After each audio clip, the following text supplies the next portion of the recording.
Hello everyone, welcome back. We are back tonight with more of the Great Ace Attorney Chronicles.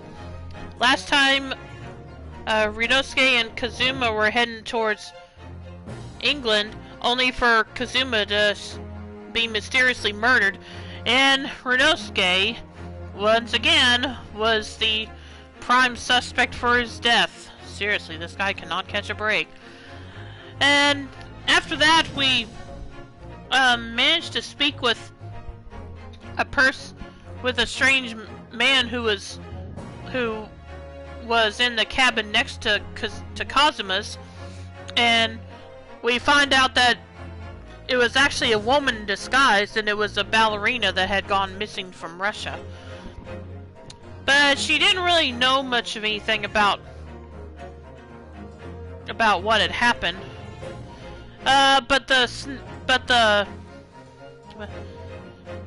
But the strange thing that Kazuma saw before his death that he wrote about in his journal was the ballerina's pet snake. So yeah, which she had hidden in the suitcase you're seeing on the title screen here, because she's not supposed to have pets in the cabins. Anyway, and then that was where that episode ended, so now we're going to begin the next episode, so let's begin.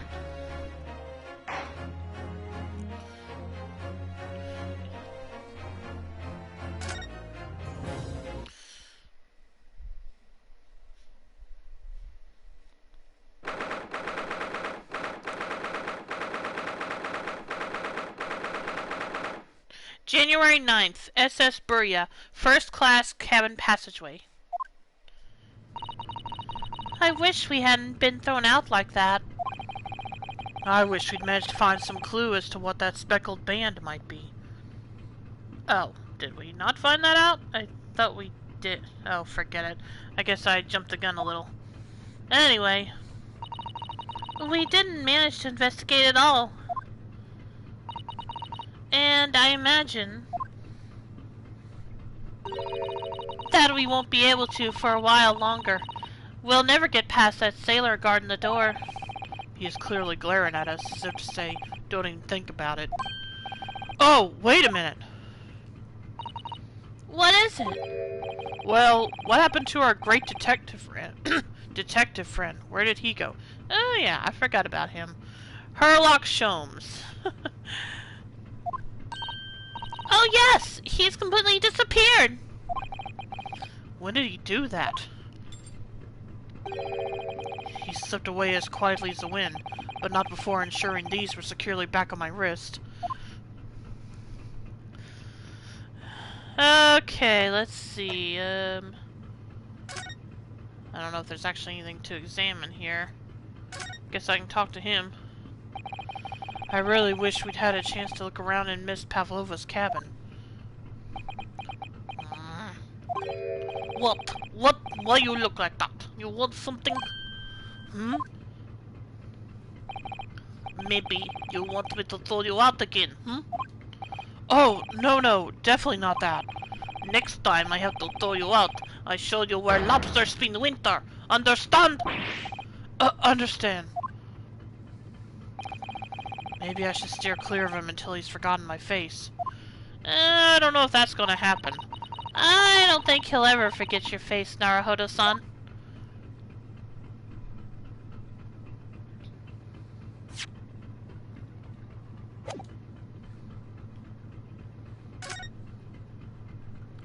Let's see, I already looked at that. I didn't check this.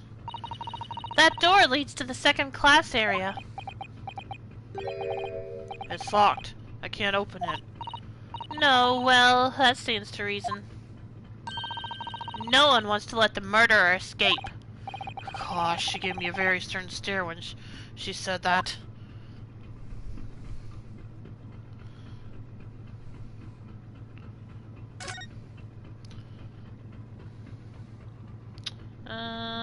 I guess this is all we can do then. First class cabin number 1.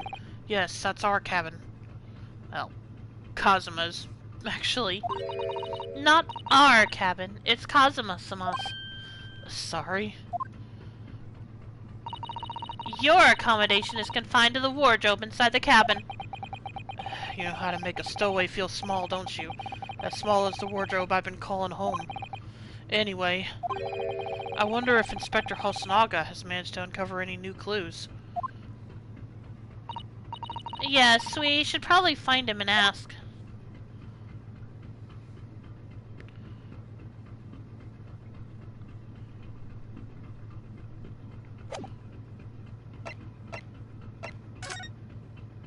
Let's see. Okay, yeah, we gotta go back to the cabin.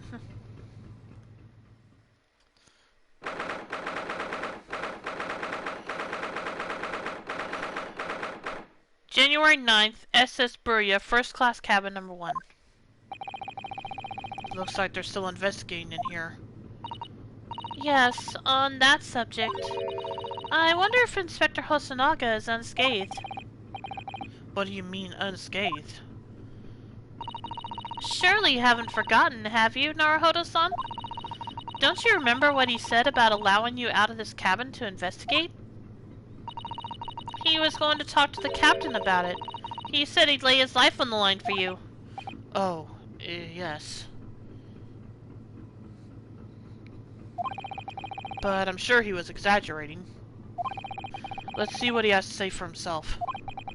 He might have some new information for us. You never know.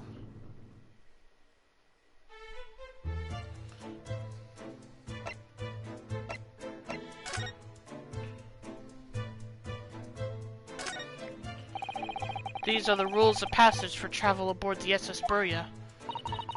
Passengers must not keep weapons or other dangerous objects in their cabins. Pets are also strictly forbidden. So, by bringing her pet on board, Miss Pavlova has broken the rules. She called it her friend, didn't she? Yes, although we don't know what form this friend takes us yet. I'm almost certain that whatever it is, it's inside the traveling case in her cabin. A friend. There's more to this than it seems, I think.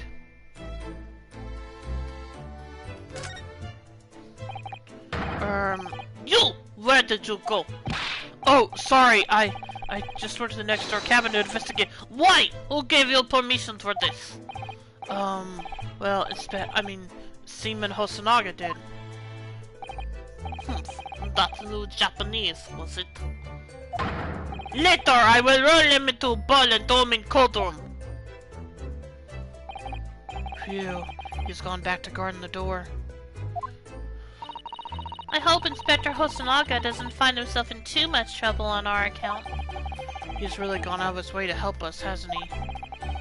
When we get back to Japan, we'll have to take him for a steak at Le Carnival. That could be a very long time from now, Naruhodo-san.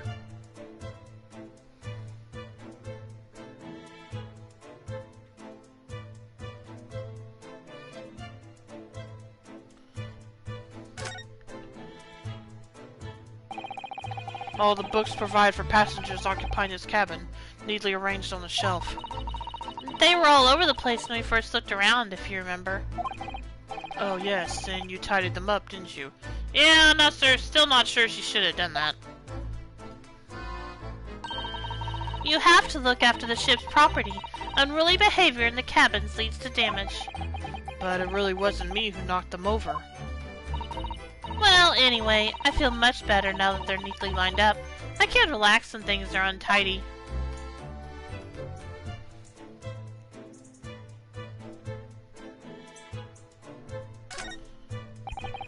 So it's clear that these letters are written with the ink that was somehow spilt on the floor.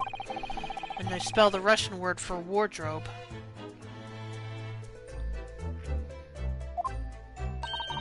It does seem to be an unambiguous pointer to you, Naruhodo-san, as you were sleeping in there. But to be truly unambiguous, it should have just spelled out my name, don't you think? Well, either way, one fact remains. It's hard to imagine that Kazuma-sama would have written his last words, or word, in Russian. Yep. Which begs the question of who did write it.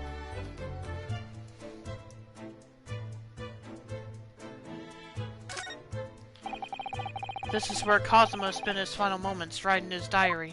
1:23 a.m. I can hear a faint whistling sound.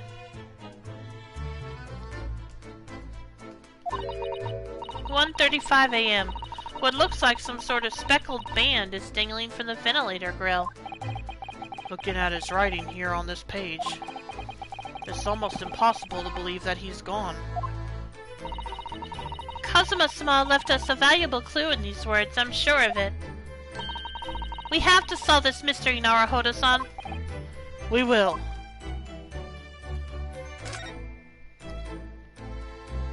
Oh, okay.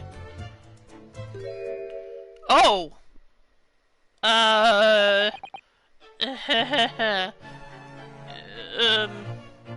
Hi? You okay there? Oh, you're back. Inspector! What happened to you? Your faces! Please, do not worry about it. They're just scratches. Sure, whatever you say. Made by a bear, maybe. When I told the captain that I'd given you permission to investigate, he told me he'd pummel me with his fist and then toss me overboard. Well, at least he didn't keep the second half of that threat. What? But the pummeling was over in a flash, and he must have decided against me throwing me overboard. So it was nothing, really. Looks like he wasn't joking when he said he'd lay his life on the line if he had to. Well, thanks to your efforts, we now know a little about the neighboring cabin. Yes, so I understand. Oh! I bumped into a man claiming to be a great detective a little while ago. I think his name was something like Herlock Sholmes. I don't think he was German, though. Ah, that explains it. Shall we compare notes, then? We can tell you what we found out. Yes, let's do it. They really didn't want to bother changing his animations, did they? He still posed like he's holding that towel. The cabin next door. What? Nikolina Pavlova? She's in the cabin next door? Oh, do you know who she is? Please, what self-respecting ballet fan wouldn't know that graceful angel? Well, we didn't know you were a ballet fan. So, okay.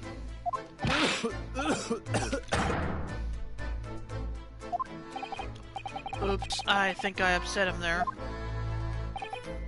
Well, that tells us the neighboring cabin is unrelated to the case at least. Oh? How? Because angels don't go around committing crimes, do they? Oops, now I've definitely upset him. Inspector, has your investigation here proved fruitful? If I'm honest, there's very little more I can do. Our duty is to make sure the scene isn't disturbed, ready to hand over to the Hong Kong police. So I'm just keeping watch here, trying not to take my eyes off the job. Oh, I see. There is one thing. I do have a small piece of new information for you. Oh, what? Yes, do tell us, Inspector, please!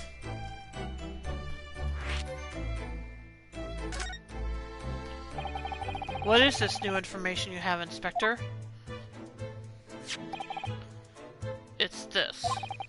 The Burya's medical officer has finished his examination of the body. I managed to obtain the report. Oh, Kazuma's post-mortem report? Kazuma-sama. So, what was the cause of death?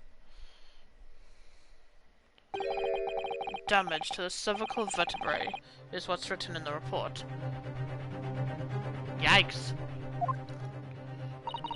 His neck was broken? Yes, it would seem so. There were no obvious wounds or other signs of injury. So at first, I think they were considering poison. but it turns out they found no trace of poison in his system at all. Well, what weapon was used in? Yeah, you say that, but remember what happened the last time someone died of poison? You didn't spot it because the type of poison used wasn't on record. Anyway, well, what weapon was used then?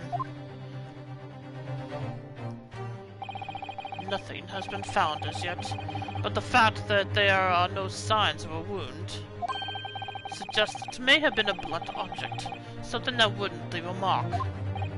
Oh, I see. All the body's nerves run through the spine to the brain. A strong enough impact to the neck could induce death. It is a possibility, and no obvious wound would be left. Poor Kazuma. I have a second copy of the report. If it might be useful, you're welcome to have it. Really? Are you sure? Yes, it's fine. I trust you. After all, if I didn't trust you, I'd never have agreed to you leaving this cabin in the first place, would I?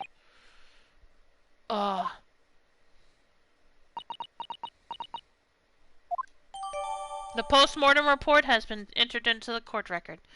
A report from the SS Burya's medical officer given the cause of death as a cervical spine injury. There were no traces of external injury or poison.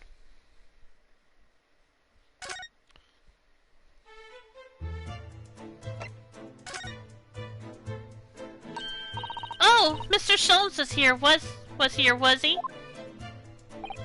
Yes. He seemed to be enjoying himself a little too much as he crept about on the floor investigating. But then he suddenly left. I suppose he must have become bored. Did he say anything at all? Actually, now that you mention it, yes. Just one thing, but he practically shouted it. "It's shoe polish!" was all he said.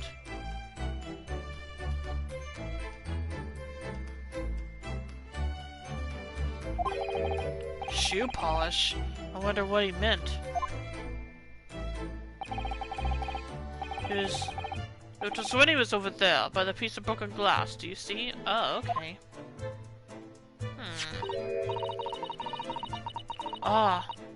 Perhaps he was talking about this brick-colored mark, do you think? Yes, that must be it.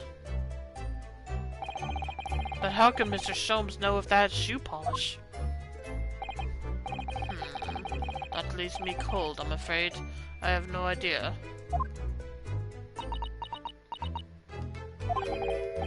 What is it, Susato-san? Well, Kazuma-sama was wearing leather shoes with a very dark tan hue. Dark tan? A sort of dark brownish red, then. Yes, a little like the color of red wine, but darker. I often repaired them for him. Oh! Does this mean that this mark was made by the polish on Kazuma's shoes as they scuffed on the floor? The mark on the floor has been entered into the court record. A piece of a small glass object and what looks like a scuff mark made by Kazuma's shoes were found by the victim's body.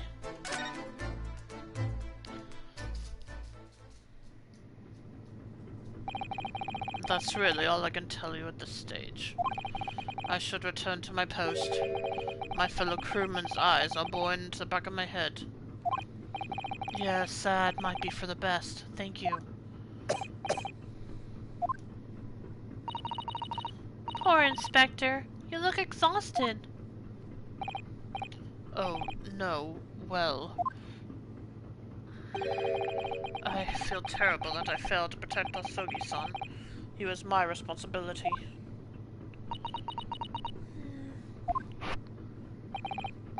Of course, my pain is nothing compared to yours. You were his friends. The truth is, I seem to have had a heavy head ever since I woke this morning. A heavy head? That's interesting. My head's still throbbing too.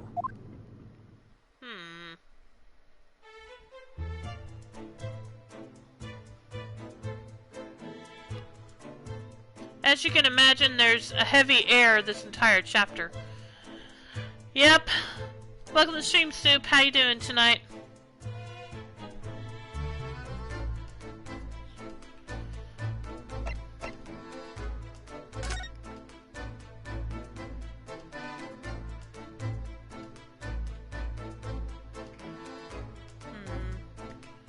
Oh, probably need to check this again. It really is such a beautiful color, this glass. Looks like whatever it was has broken clean in two. But the other half is nowhere to be seen. And then there's the brick-colored mark, which is shoe polish, according to that great detective you seem to know all about. Excuse me. Which is shoe polish, according to that great detective you seem to know all about. I suppose it must be from Kazuma-sama's shoes. Maybe, but what I'd like to know is, how can the detective be so sure that it's shoe polish and not something else? Because he's a great detective, of course! That's hardly a reason, is it?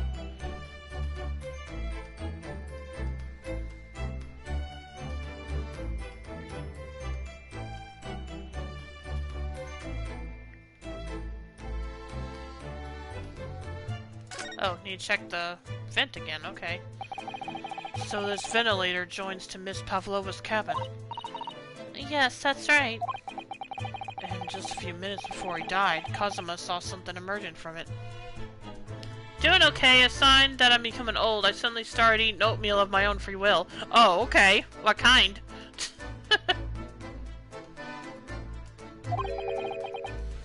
The speckled band, as he described it.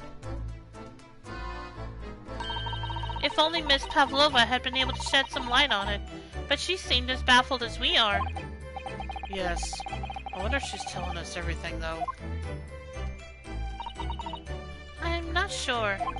I know most people aboard would say the same about me, but there was something about that woman that didn't sit right with me.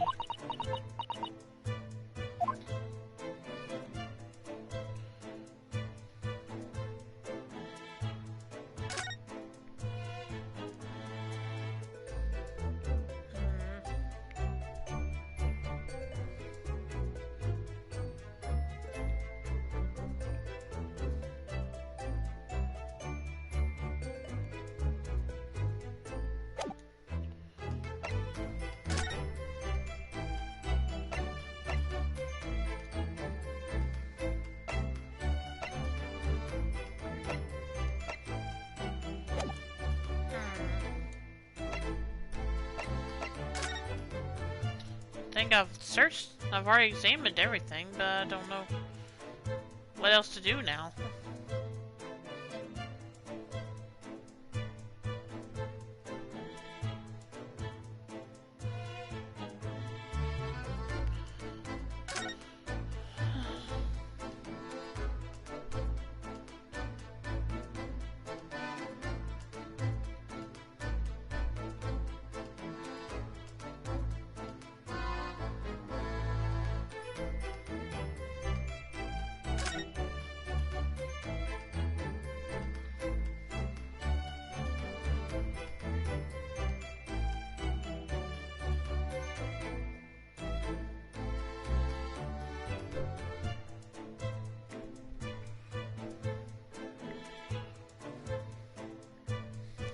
Well, if you know something else I need to check that I may have missed somehow, let me know. But I'm pretty sure I already checked everything.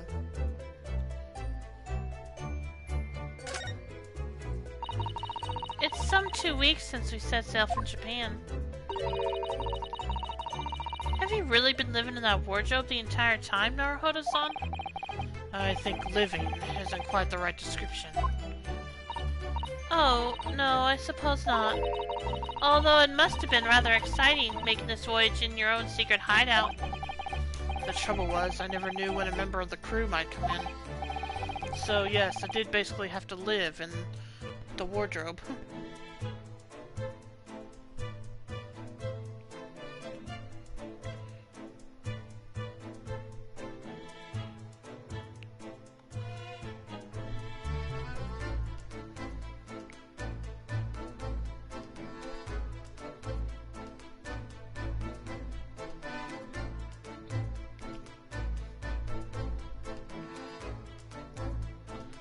That's gotta be rough.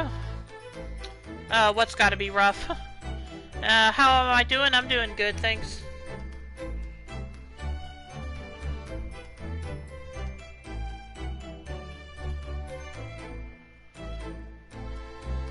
Oh, you mean him living in the wardrobe? Yeah, probably so. And last night was no exception. But because of that, you had no idea what was happening out here in the cabin. No, sadly not.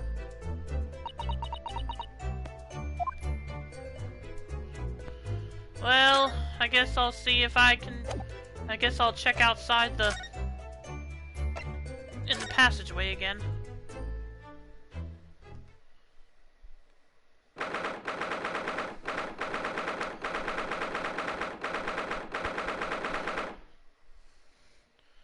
January 9th, SS Burya, first class cabin passageway. Ah! Look there, Hodo-san! Seaman Stroganoff is gone! Oh, so he has. Strong enough? Okay. The burly Russian sailor who's always crossing his arms and glaring at us. Ugh, all these Russian names are impossible to remember.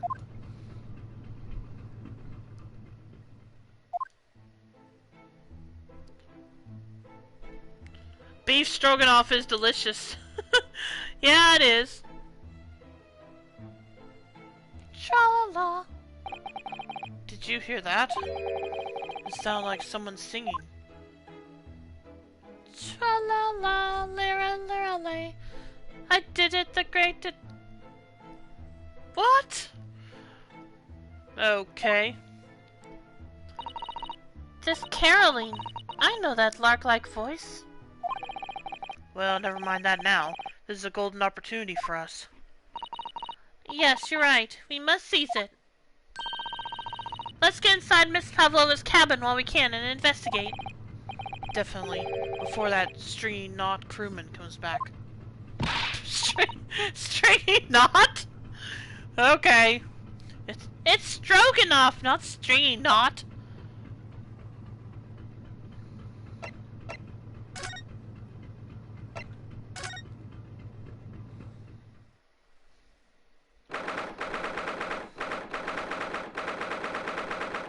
January 9th, SS Burya, first class cabin number 2.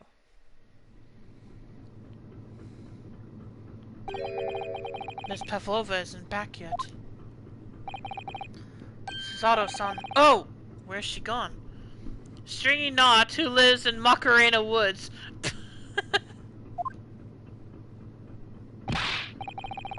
Hey, what are you doing? Those are her private things. There's not a moment to waste, Naruhodo-san. We must investigate as quickly as we can. I suppose you're right. For Kazuma's sake.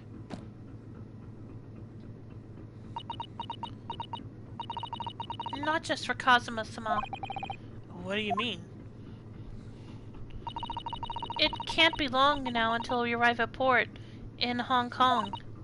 I don't want you to be in those handcuffs when we get there. Really? We must solve this case, Naruhodo-san, by ourselves if we have to. Yes, we will.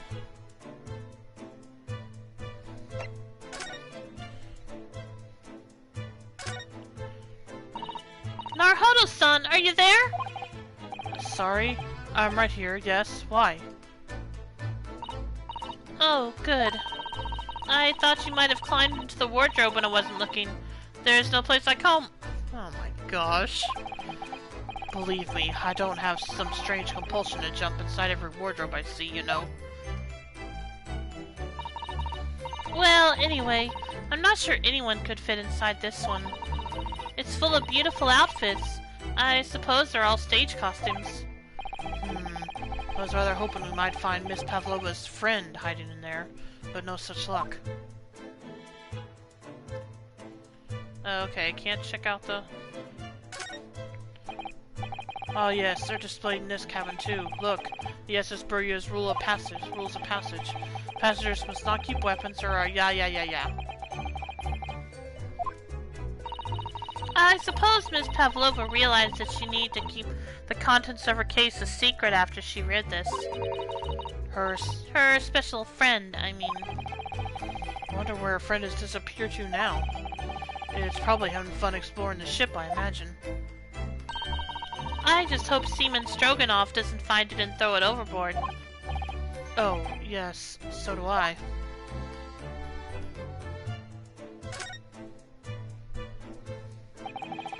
So this ventilator connects to Kazuma's cabin next door. Yes, although what a fool a shipbuilder must be to open a ventilator into another room. Maybe. It's so that if there's a gas leak next door, the occupant of this cabin would notice and raise the alarm. Or the occupants of both cabins would die of gas poisoning. That is a possibility. Anyway, last night, Kazuma wrote that he saw a speckled band coming out of this ventilator.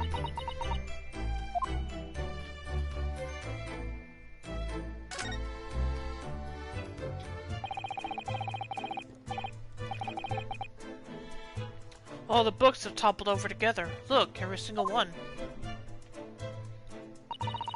Do you think that's a god of the sea, perhaps? He's toppled too, though. It's exactly the same as the bookcase next door, in Kazuma's cabin. Perhaps. Perhaps Miss Pavlova was practicing a difficult ballet pose and fell against the bookcase? I don't know. Would she really be practicing ballet on the same night she ran away from her ballet company? Alright then. It must have been you. You lost your temper and knocked them all over in a fit of rage? Not everything bad that happens on the ship is because of me, you know. Well, anyway, I'll set them all straight up again in here too. I don't like seeing things in disarray.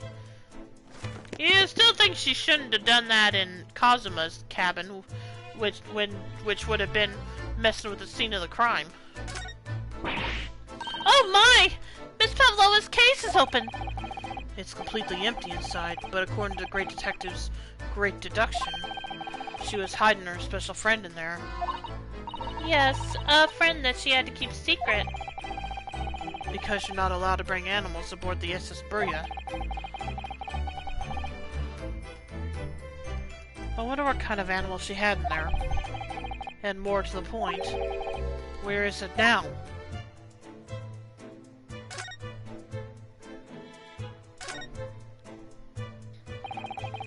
There are just a few books on the desk, nothing else by the looks of it. Well, Miss Pavlova only ran away from the ballet last night. She's hardly occupied this cabin for any time at all. That's true. I wonder what kind of books she likes to read. Let me see. Yes, I see. It would seem that Miss Pavlova enjoys reading books written in Russian. Well, yeah, that's obvious. Thanks, I think I probably already knew that. It's rude to ask too much of people, Naruhodo-san. Kindly remember that.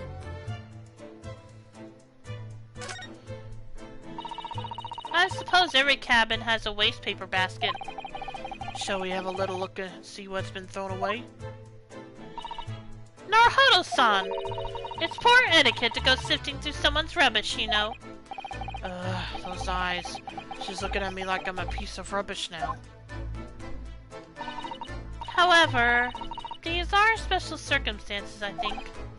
Exactly, we have no choice. There's hardly anything in here at all. Oh, well, that's a little disappointing.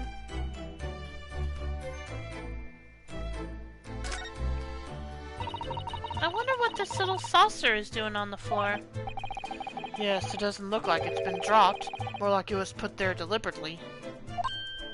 Ah! Do you think there could be a leak in the roof just above here? I think they would need more than a saucer if that was the case. What? A leak? Is this ship quite safe? I'm sure that even if there's a little leak in the roof, it doesn't mean the whole ship is going to sink. No, you're right. Of course you're right. She's really trying to persuade herself, isn't she?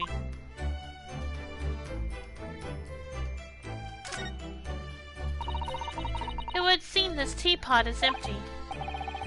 So the natural conclusion is that the Russians are a very thirsty people.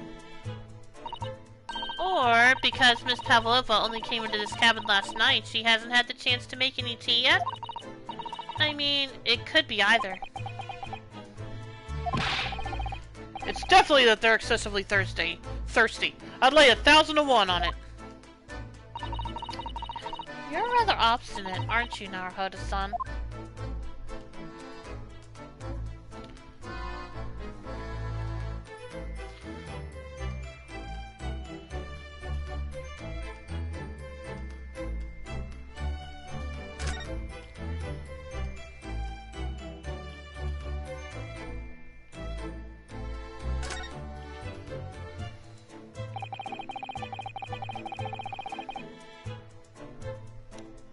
This cabin door has the same simple sort of bolted latch that our cabin door has.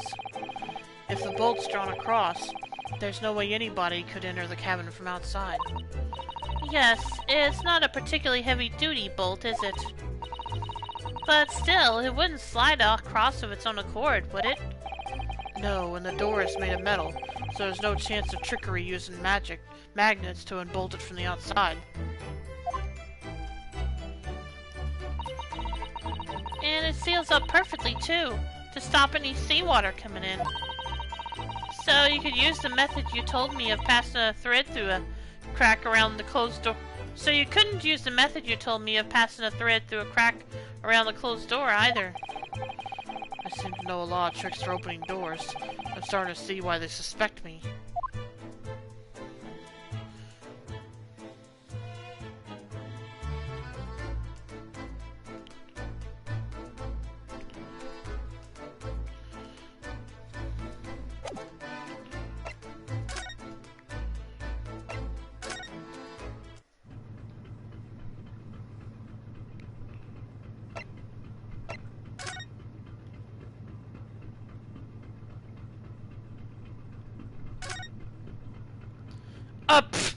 Hi! How long have you been there? Oh! It's Mr. Sholmes! Look! Wow, you never know where he's going to turn up next, do you? He seems to be stealing a look at something as he sings to himself.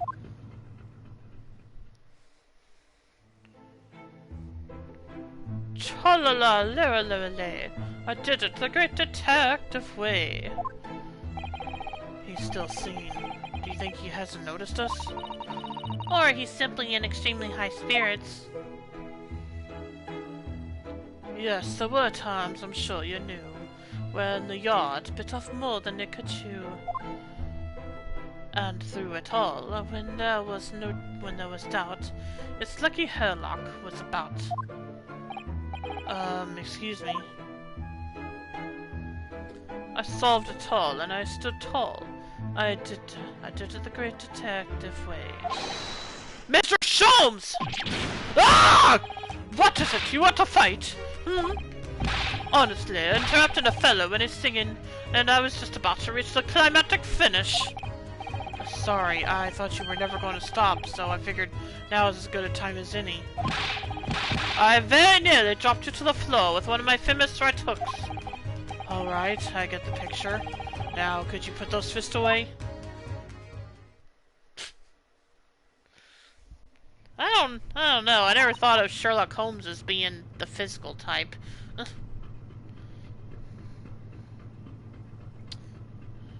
I mean, the type to get physical.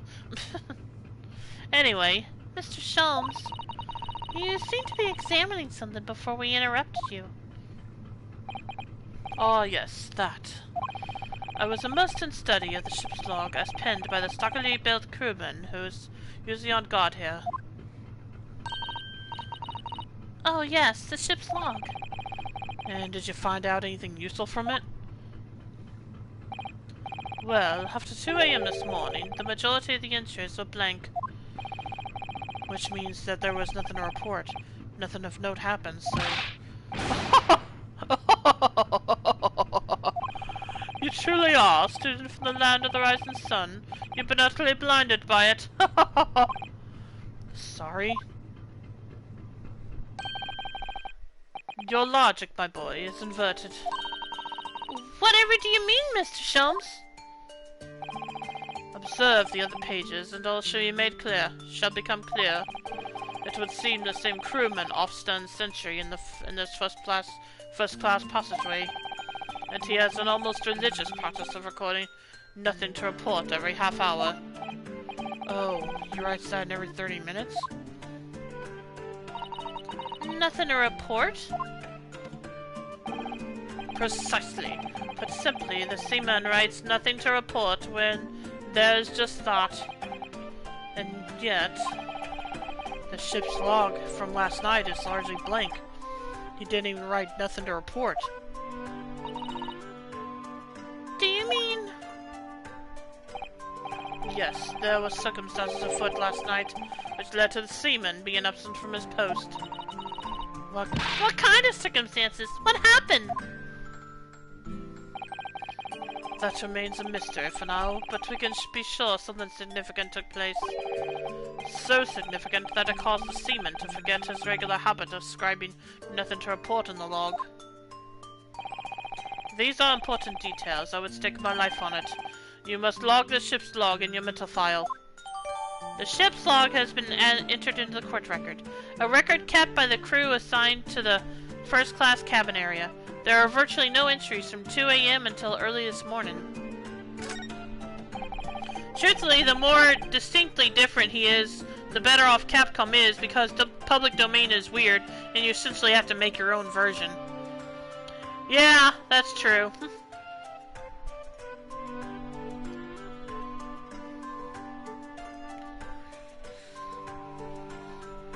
And I don't know if public domain is even practiced in Japan, is it?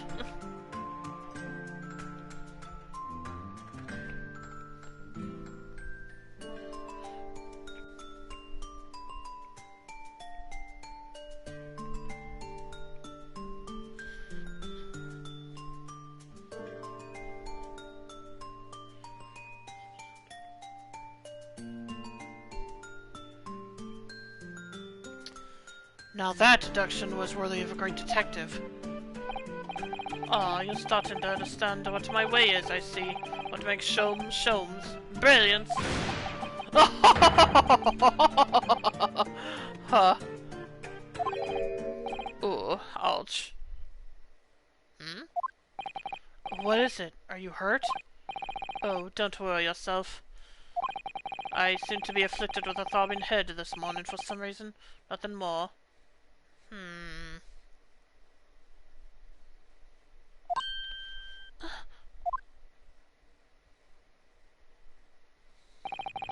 Well, my friends, until our next encounter. He's still singing to himself. I can hear it as he wanders off down the passageway. Is something wrong, Susato-san? You seem lost in thought. It's just... well, I feel the same. Sorry? Ever since I woke this morning, I've had something of a headache. A sort of continuous throbbing. Oh, you too? It is not, but copyright and trademark issues are 100% the reason a US release took this long. Oh, okay. Gotcha.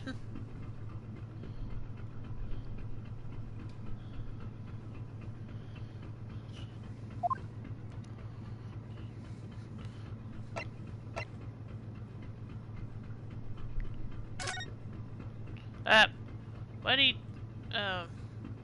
oh, well, I can't do... where's the log?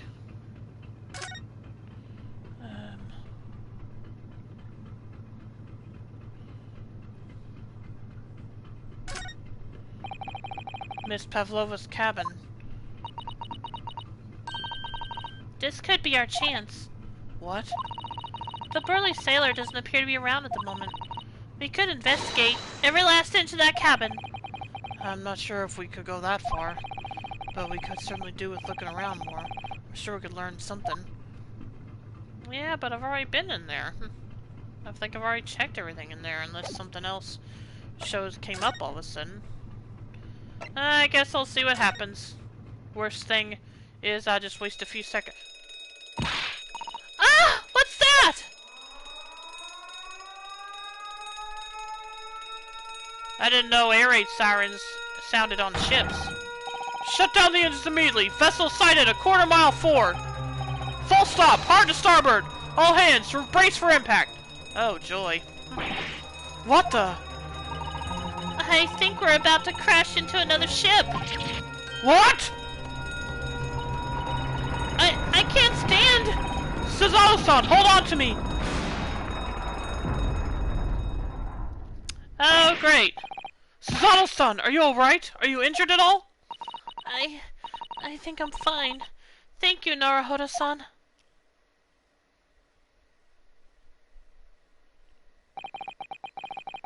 It looks like we avoided a collision. I think... Yes, the ship has come to a stop. Oh my goodness! What about you, Naruhodo-san? Are you hurt? No, I'm fine. Hello, is anyone in there? Shout if you need assistance! Oh, that sounds like... Inspector Hosonaga! Is that you in there, Naruhodo-san? Unbolt the door, quickly! What? The bolt? I guess that happened. Look at that! The door is bolted. Did you do that, Susanoo-san? No, I didn't touch it. Well, that's strange. How did... And look at all the books. They're just like they were before again. Yeah, and the painting, or whatever that frame is, to the left of it is crooked now, too. Naruhodo-san, are you going to open the door and let the inspector in? I'd better tidy this place up first. Our violent emergency stop had solved one mystery, at least, in a very vivid way. But I knew that what awaited us on the other side of the cabin door would not be pleasant. I hurried around tidying up the cabin with a new sense of foreboding in my heart. Oh, well, that was short. Well, I wasn't expecting this chapter to be this short, so yeah, I think I'm not gonna end the stream this early. I'll go ahead and do one more.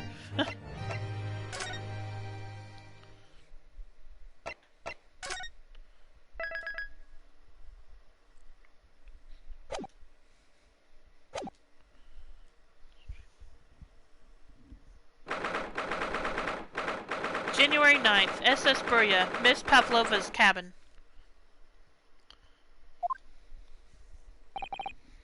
Somehow, the door to the cabin we were in ended up bolted after we made an emergency stop. Susanoo-san took a deep breath, then gently slid back the bolt.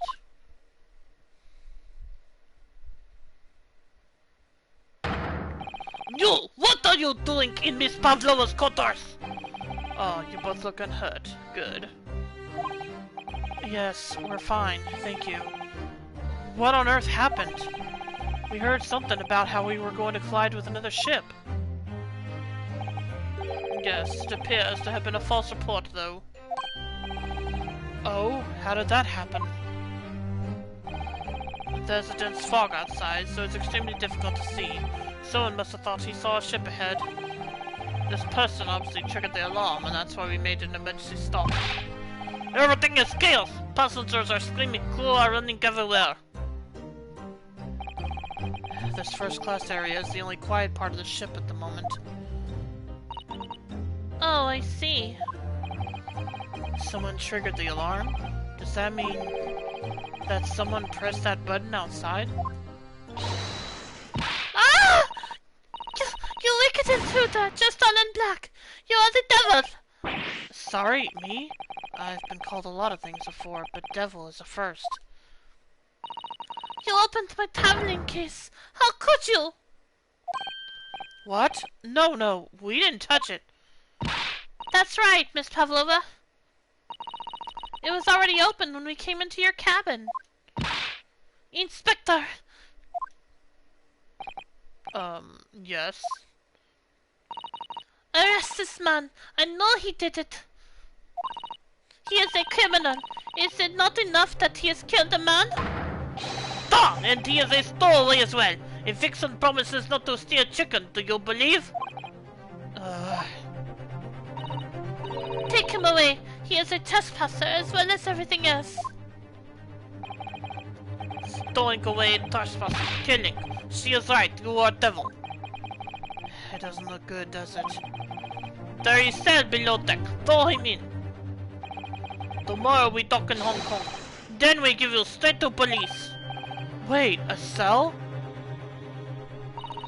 Please, Inspector Hosonaga, is there nothing you can do? This is a Russian vessel. I really have no jurisdiction here. After my last effort to appeal to the captain's good nature, I think I'm out of options. This is terrible. This is a real crisis. I've got to find a solution. Immediately!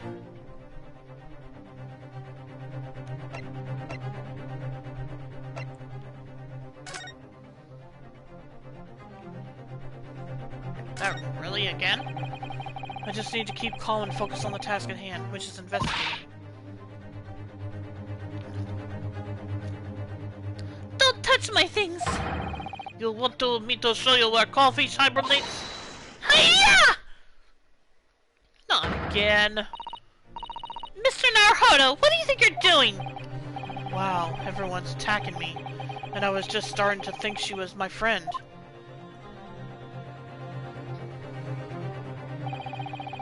Isn't there anyone who can help me out of this mess?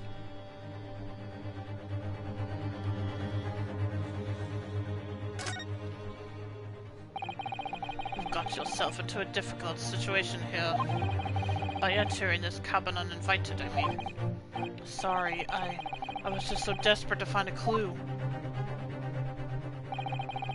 I'm afraid there's really nothing more that I can do to help you. If I push my luck any further, a punch to the face would be the least of my worries. I'm really sorry. I have to take responsibility for giving you the freedom to investigate Miss Pavlova's cabin. Now this has happened, I'll have to report to the captain at once. I really need some help here. I need a savior to rescue me from this crisis.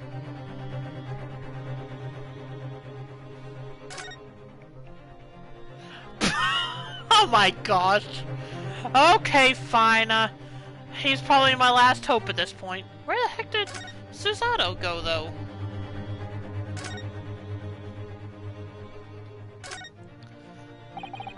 What the? What are you doing up there?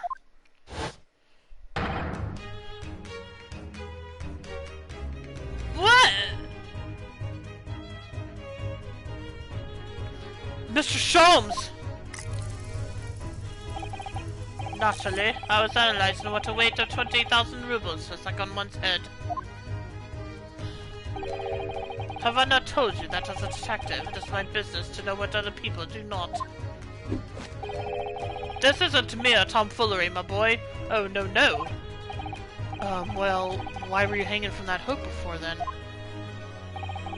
Isn't it obvious? To properly assess the weight of the 20,000 rubles, naturally. I wish to determine if it would bend that conceited-looking hook on the wall, so full of brag and bounce. I never know whether to take this man seriously or not. Oh, you again, the great detective. Oh, Inspector, I confess I've been looking for you. I have something to report to you most urgently. Well, you might try looking for me somewhere other than a hook on the wall next time. What is to report? Speak! An urgent report from a great detective can mean but one thing. Yes. The case of the curious murder that took place last night here on this vessel, the steamship Burya, has been solved by me, naturally. What? Really? Yes, I have eliminated all other possibilities.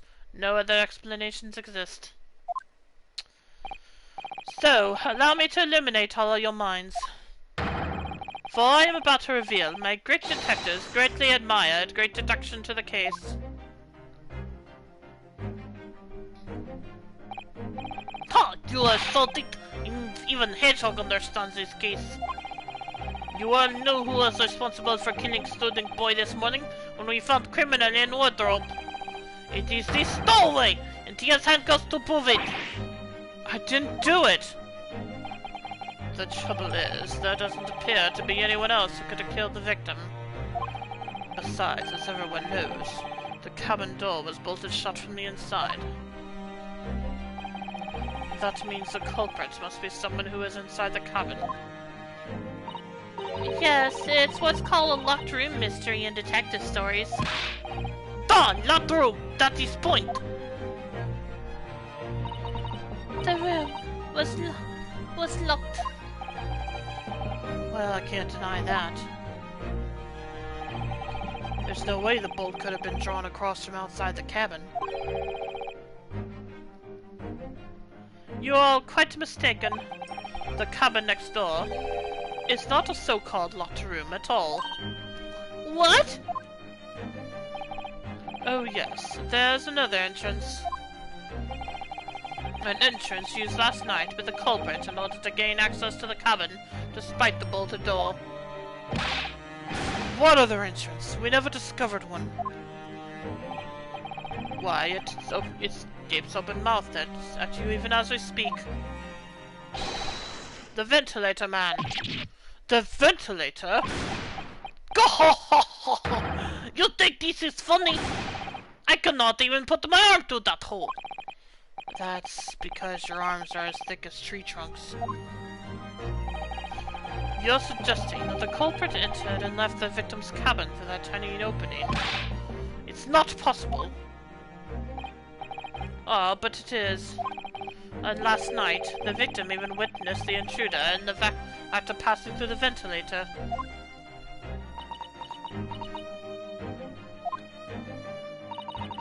Mr. Sholmes, do you mean... Are you referring to the words Kazuma-sama wrote in his diary? 1:23 a.m. I can hear a faint whistling sound.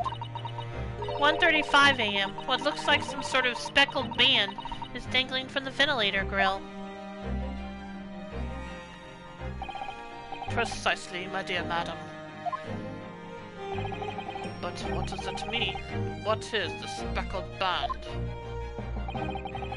The answer to that particular conundrum is in this very cabin.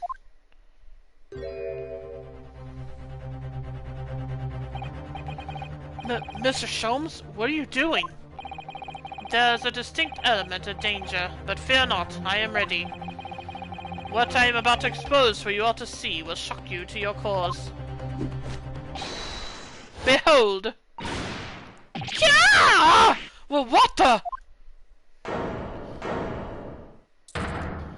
Oh! Okay.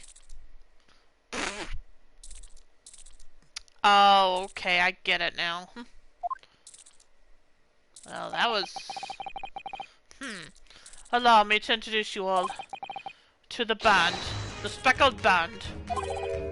A snake? Indubitably.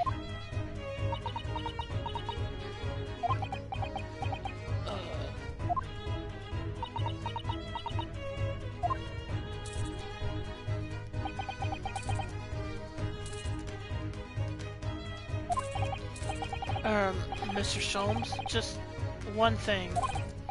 Pray, what troubles you? Well, that snake isn't really speckled, is it? It looks more stripy, wouldn't you say? Yeah, I would.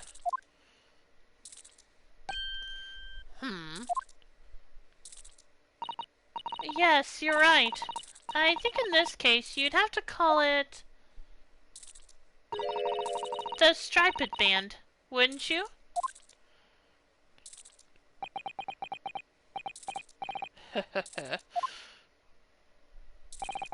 You both see and observe with distinction, however.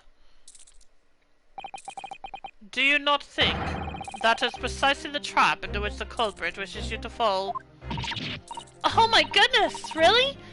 It's a trap? How exactly? I think perhaps it is time I explained the intricacies of my train of thought. Are you ready, Miss Pavlova? I'm sorry for the young man who died, but that is all. His death has nothing to do with me. This whole thing has nothing to do with me. There are two conclusions I had drawn from the facts. Number one. Last night, your friend infiltrated the victim's cabin. Ah! And number two. That same friend was responsible for the victim losing his life. No. She's turned as white as a bowl of rice again. Sholmes must be right. He's hit the nail on the head. This young woman's friend killed Mr. Sogi. Ugh. Yeah, I can't talk right now. Looks like he can't speak with that snake coiled around his head. I would advise as little movement as possible, Seaman. You wouldn't want the fangs of that long friend in your neck. So, everyone, let us begin. Herlock Sholmes is proud to present his logic and reasoning spectacular. Okay, gotta do this again.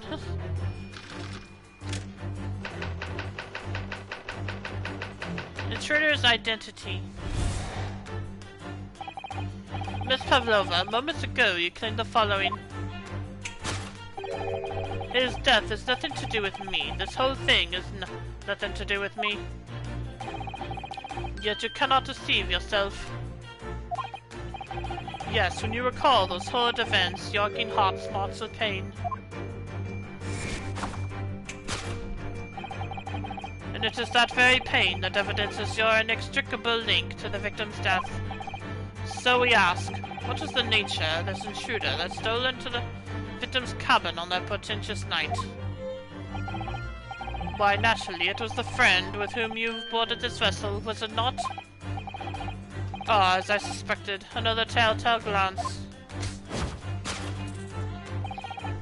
Without doubt, your friend is the writhing serpent we see before us. And yet, that fact leaves us in a quandary.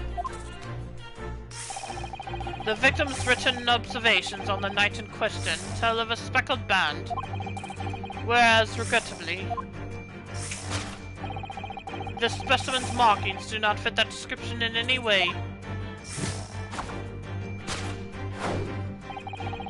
What explanation can we give then, pray? What was this sight that fell upon the victim's eyes last night? No, don't look at me! This has nothing to do with any of this! Oh, but it does. You have the answer to this quandary even now, hidden behind your back.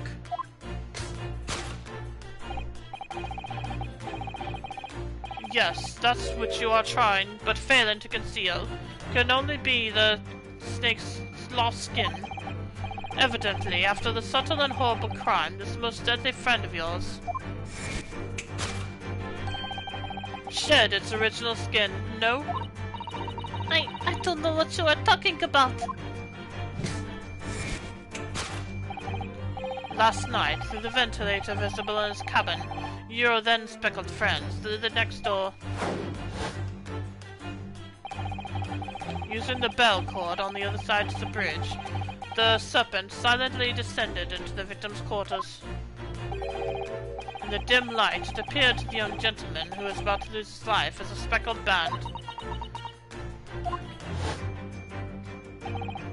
In summary, the nature of this friend of yours, which last night infiltrated the scene of the crime,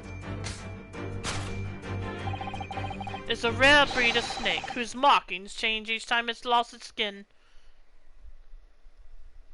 Is that a thing, or was that just made up for this game?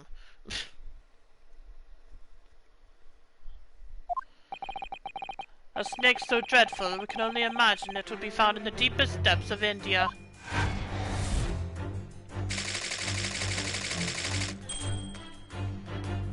Okay. How Mr. Asogi died. Moving on, we come to the heart of the matter, the grim demise of the victim. How did this young man lose his life, and why? According to the data of which I have been apprised, it would appear there are no visible signs of injury.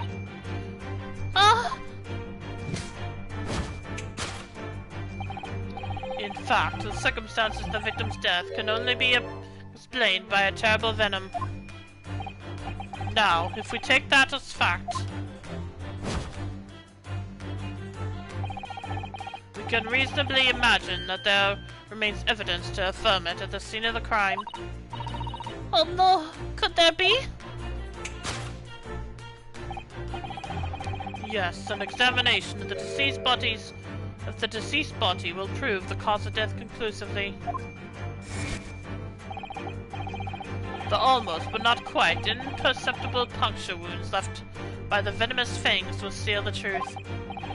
Yes, the vestiges of a snakebite delivered by your terrifying friend. This makes no sense. There's no point feigning ignorance, Miss Pavlova. After the incident, you endeavored to hide everything, didn't you? But now, your involuntary glance betrays the hiding place you chose. That's right, you hid the evidence that links you to the victim's death in that traveling case. When we first met in this cabin, it came to my attention that your case moved periodically. Your serpent assassin was restless inside, no doubt. You don't... It is telling that the victim made note of a low whistling sound that he heard minutes before his end. That was your signal, was it not? The sound you had used to train your serpent friend. To train? Indeed, you'd put the serpent through this ventilator and wait.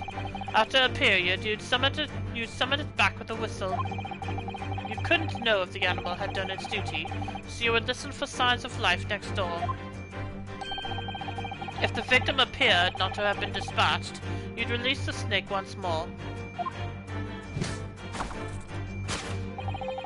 Do you deny the snake has undergone such training? It's not true! Having slithered the ventilator and down the bell cord, the creature only needed to sink its fangs in once. And its venom would course through the victim's veins, ending his existence forever. That is the true nature of the speckled band that took the poor young man's life. There can be no doubt. My logic is infallible. Death by a venomous snake's bite.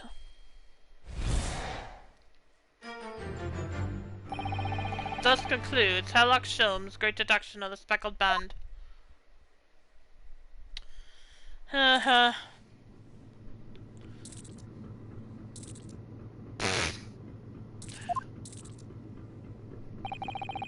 Miss Pavlova has trained her pet snake as a killing machine. There on the floor you will observe a saucer of milk. The promise of food is the key to training any creature. Incredible! You solved the mystery! Has he? Amazing. Your great deduction really lives up to its name. I see now why Sherlock Sholmes has become such a household name. My dear man, it was nothing remarkable. As the Russians say, I could have done it with one left hand. Do Russians say that?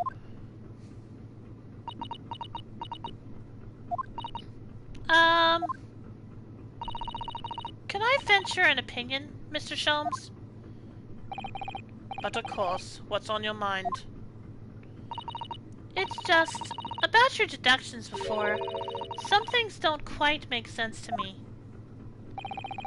I welcome questions as to my method, and will answer both loudly and proudly. Oh, well, good. First of all, snakes are egg-laying creatures, part of the reptile family. You are well informed, madam. And reptiles, don't drink milk. Yeah, I was wondering about that. It's really only mammals that like to drink milk, you see. So, I'm not sure it would be possible to train a snake using milk as a reward. No matter. No doubt Miss Pavlova used some other treat to encourage her pet to do her bidding.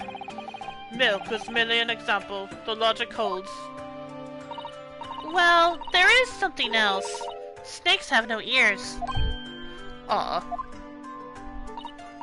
Yes, so I'm not sure it would really be possible to signal a snake by whistling.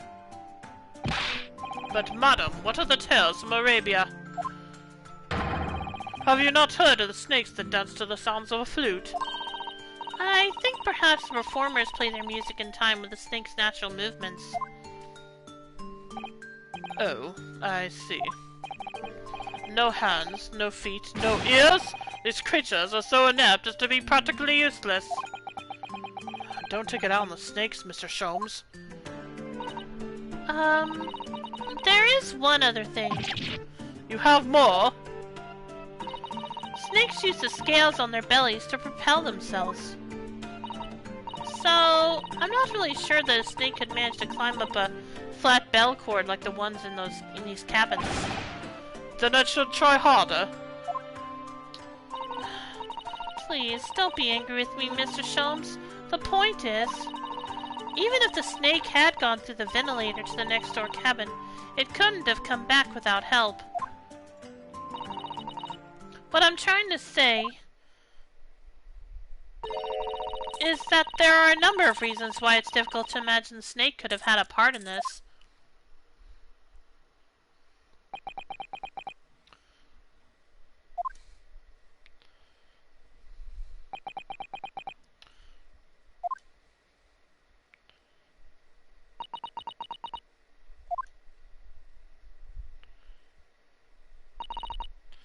I think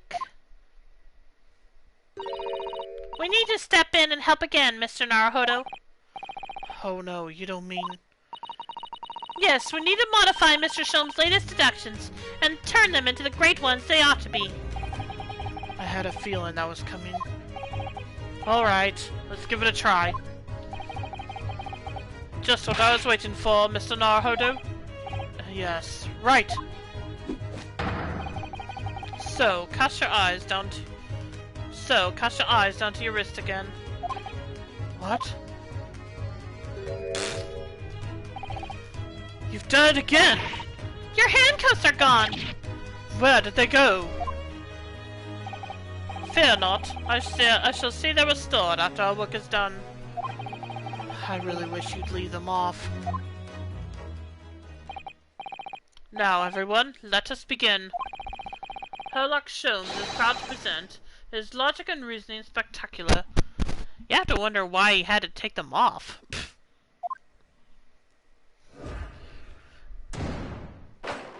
Course correction. Hold it, Mr. Sholmes!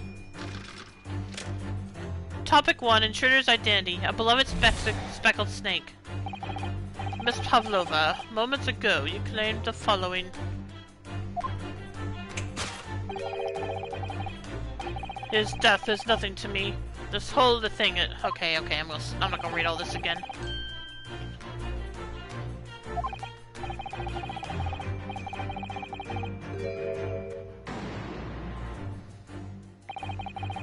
She does have a pained expression on her face. Yes, that's true. She looks as though Kazuma-sama's death is weighing heavily on her mind. But you're not sure Mr. Sholmes has read her quite correctly, is that it? Could there be some other way to interpret her expression, then? Let's take a moment and really look very closely at Miss Pavlova.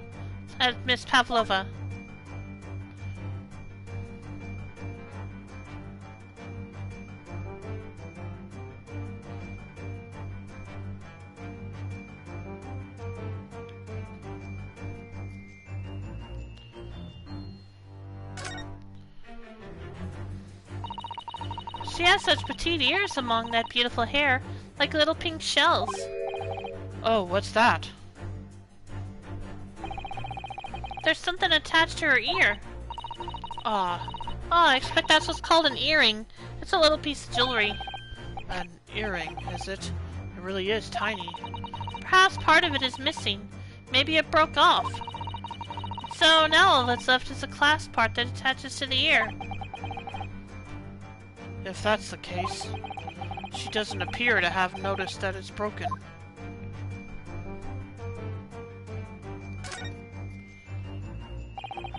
She really does look troubled. Yes, it's hard to believe she's putting that expression on to fool us. But if you look closely, it's almost like she's actually staring at something. At what, do you think?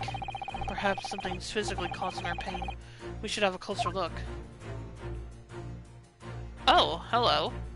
I was expecting on the inside of her hand, maybe. Oh, Naruhodo-san, look! That looks like a very painful wound. This is like a scratch made by some kind of small animal. And fairly recently, too. Well, whatever scratched her doesn't appear to be around here.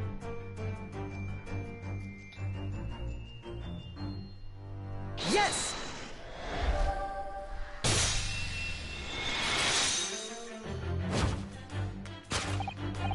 Yes, when you recall those sort of events, that claw scratch... Oh, okay, that doesn't make sense.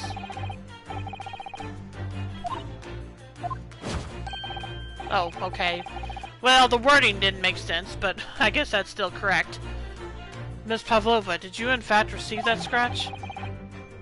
Sometime last night? Ah!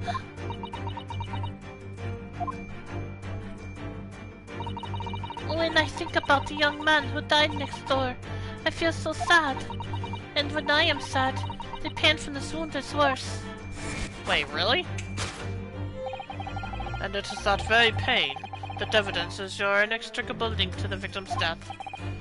So we ask, what was the nature of this intruder that stole into the victim's cabin on that portentous night?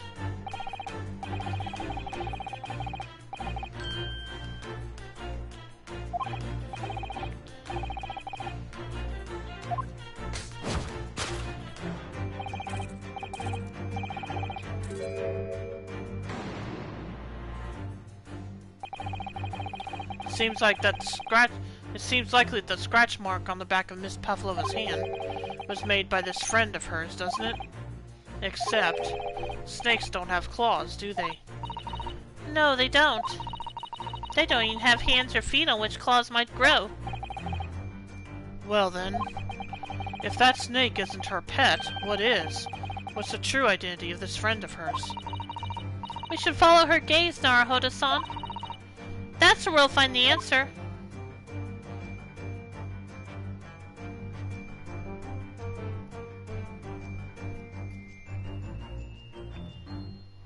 Oh. Aww.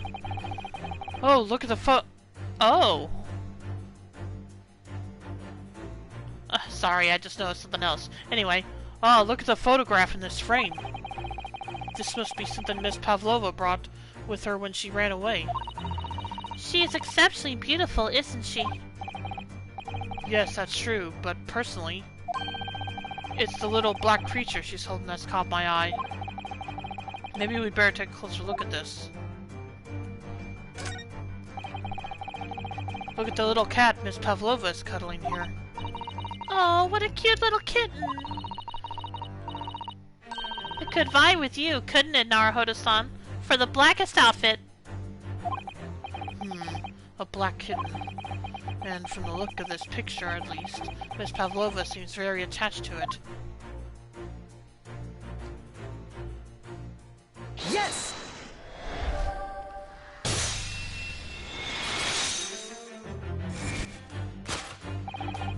Without doubt, your friend is the little kitten we see before us. Yes, the scratch on the back of your hand makes that abundantly clear.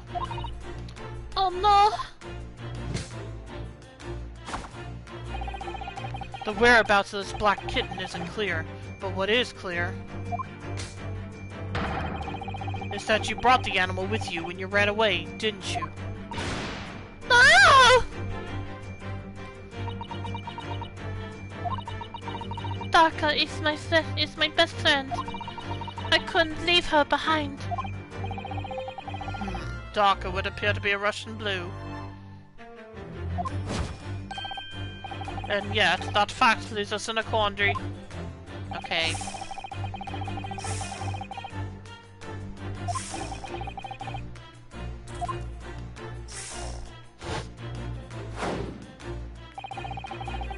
The specimen's markings do not fit that description in any way.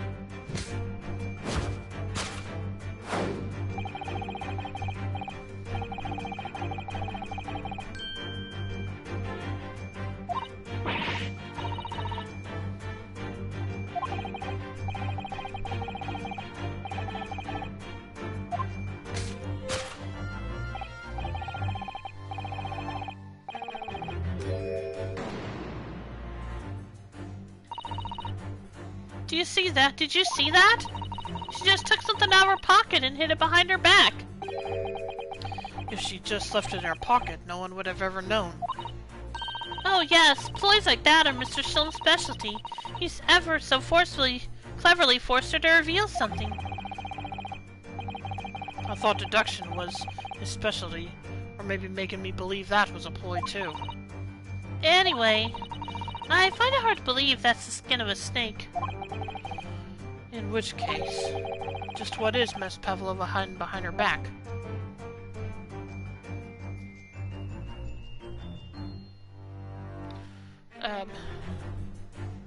Oh, okay.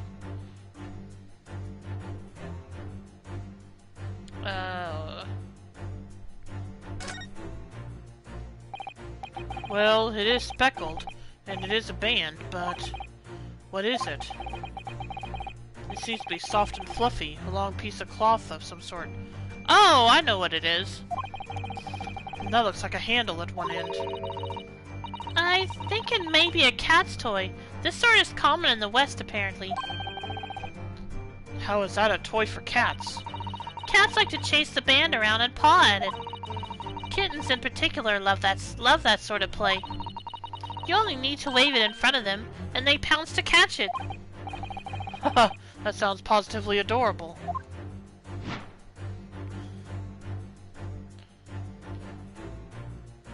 Yes!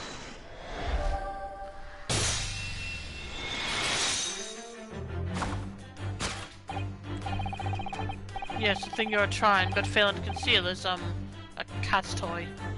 Cat's toy. Precisely. The true nature of the now infamous speckled band. Ah! And it was this toy that you dangled through the ventilator. You waved it around, I presume. Naturally, the victim could not fail to notice it. But why? For what reason?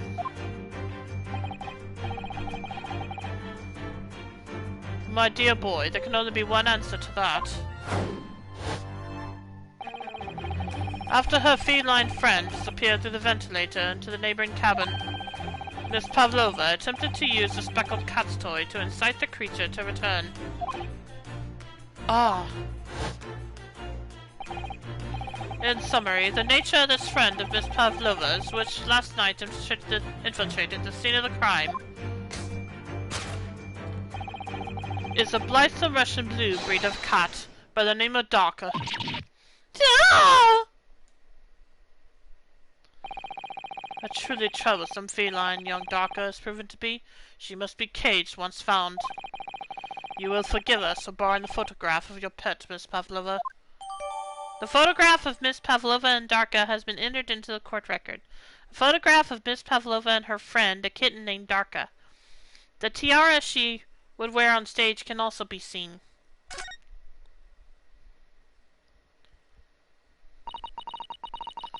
It was after I gave her her food last night. That's when it happened. She scratched the back of my hand and then ran up the bell cord. Before I could do anything, she had disappeared through the ventilator. Darka. She is so naughty. A beloved kitten. Okay, now for topic 2. Moving on, we come to the heart of the matter. The grim demise of the victim. How did this young man lose his... Yeah, okay. Go on.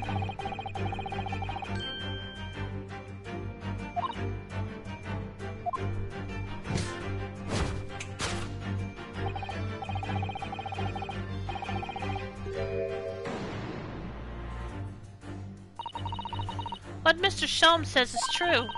There were no signs of a wound anywhere on Kazuma-sama's body. That's right. But Mr. Sholmes seems to be unaware of one very important detail. Kazuma wasn't poisoned. Yes, it would seem so.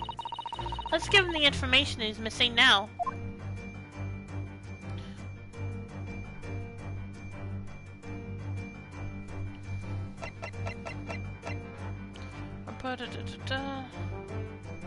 Yes!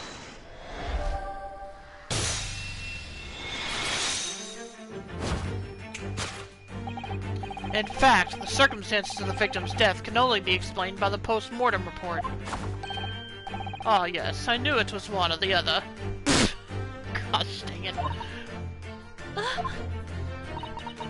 His necklace! Indeed, the breaking of the cervical vertebrae is fatal. Only that Goliath would be strong enough to survive that. Seaman Stroganoff isn't some immortal freak, you know. The jury is out. Anyway, we have it on good authority that the victim's neck was broken. Now, if we take that as fact,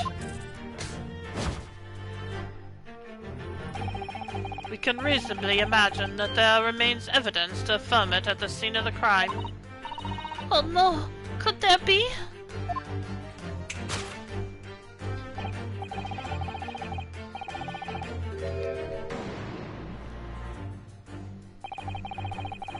Kazuma died because his neck was broken. In other words, he was probably struck by something, or someone.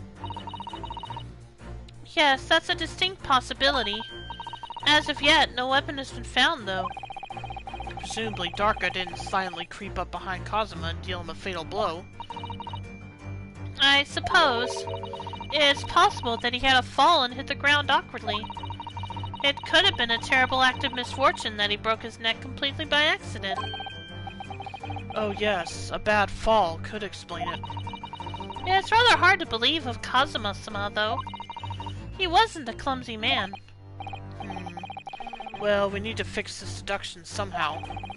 Is there anything from the scene that could explain what happened?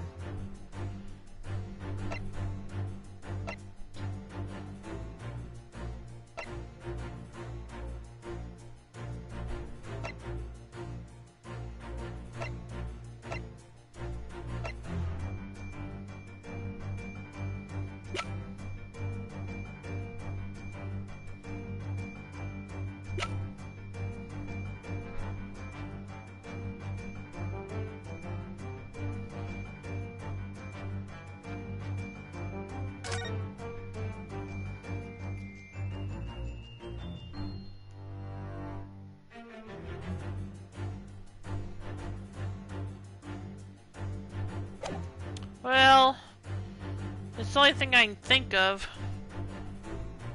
Yes!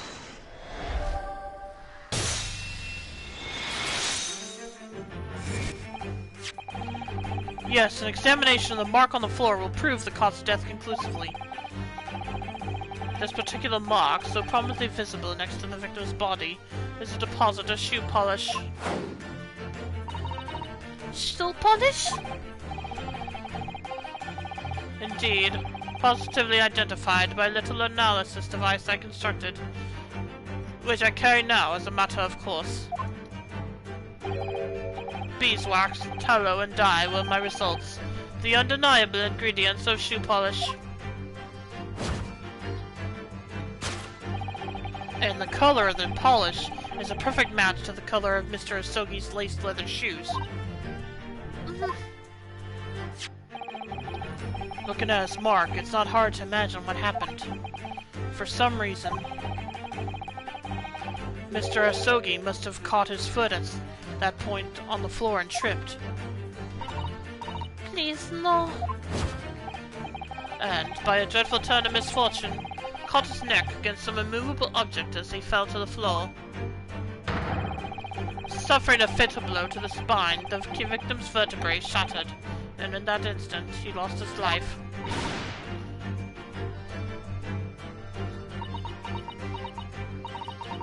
I don't know. I don't know anything about this. Is that really true, Miss Pavlova? What about the evidence left at the scene where Mr. Asogi lost his life? Yes, Yes, the facts are as clear as day to me. You did all you could to conceal the incriminating evidence. But now your involuntary glance betrays the hiding place you chose. That's right. You hid the evidence that links you to the victim's death in that traveling case. I don't believe it. Kazuma-sama merely tripped over and now he's no more? It can't be true. I refuse to accept it. I know it's hard to believe, but the mark on the floor does seem to suggest that's what happened. But...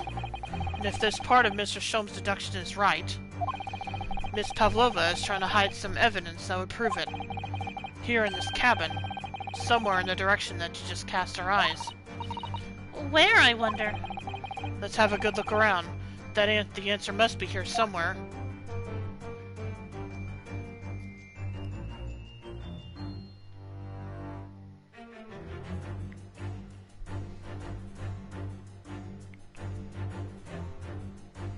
Tiara? Huh? Ah, somebody appears to have dropped 20,000 rubles here. It hasn't been dropped, Naruhodo-san. It's been placed. I'm starting to sound like Mr. Shom. Stop trying to sound like the great detective.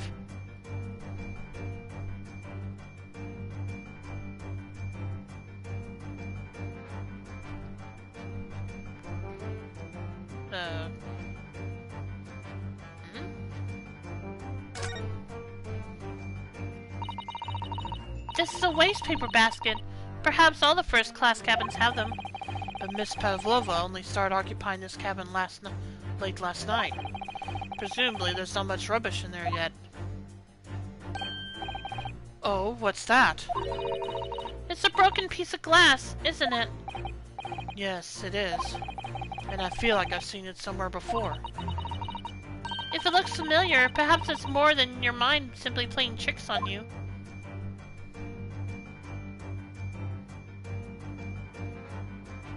Yes!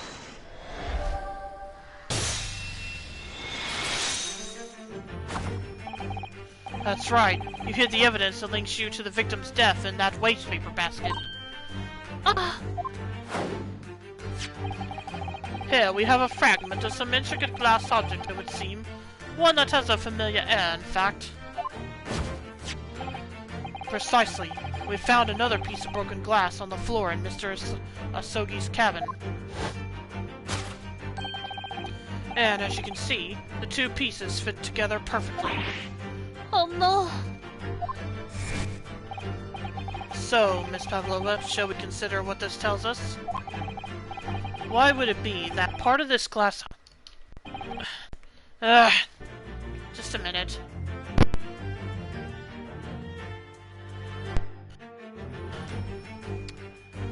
Okay, sorry about that. Why would it be that that part of this glass object, which was evidently broken at the scene of the victim's death, should be found in the waste paper basket in your cabin?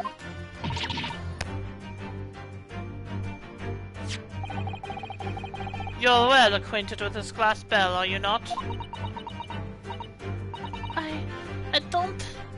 Okay, question I have is, why would she have a glass bell on her kitten? You think that would be dangerous for the kitten? I don't know, and that hushed Russian accent of yours won't save you this time, dear girl. Why?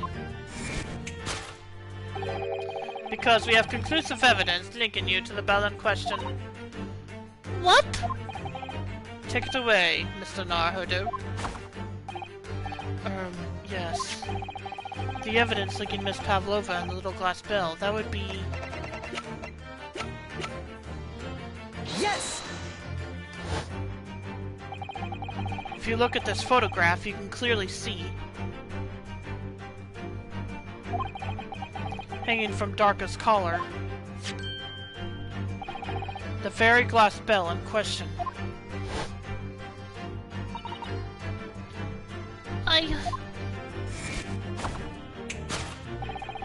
The truth has caught up with you, Miss Pavlova. The young man who lost his life last night did so after a truly inauspicious fall. And the cause of that fateful stumble?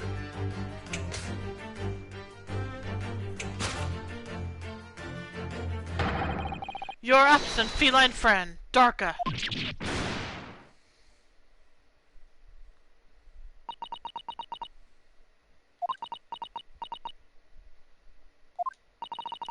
I couldn't tell anyone.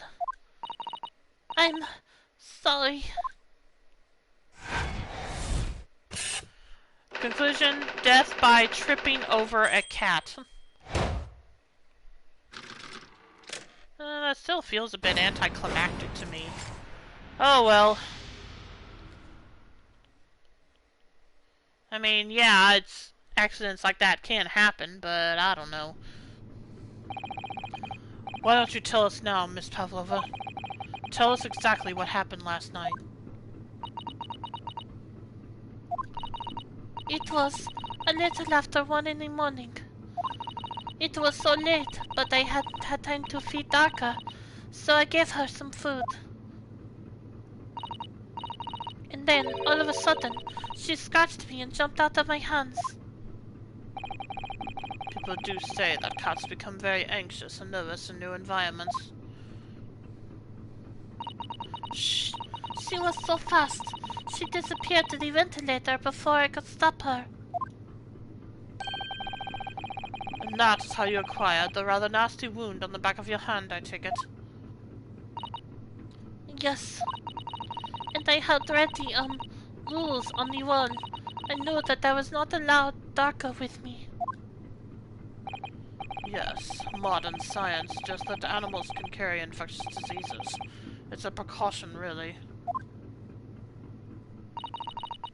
So I listened and listened, trying to hear if there was some noise in the next cabin.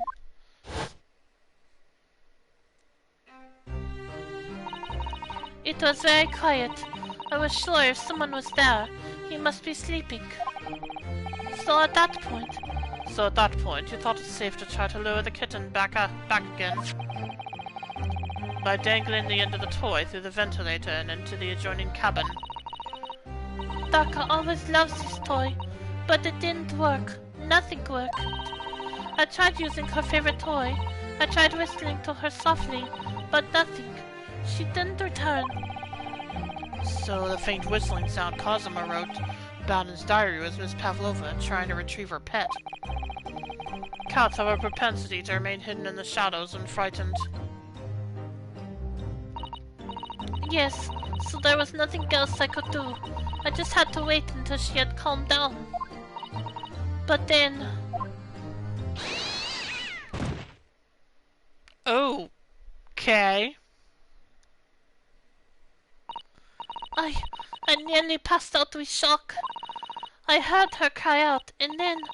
Oh, it was such a dreadful bang. Then afterwards, nothing. It was totally silent. Cosima was...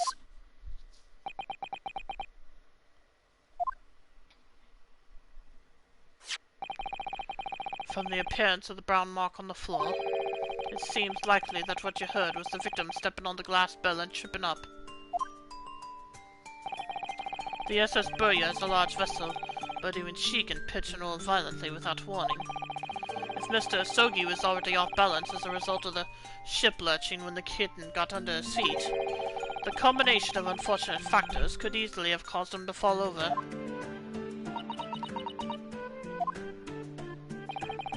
But what became of the kitten afterwards?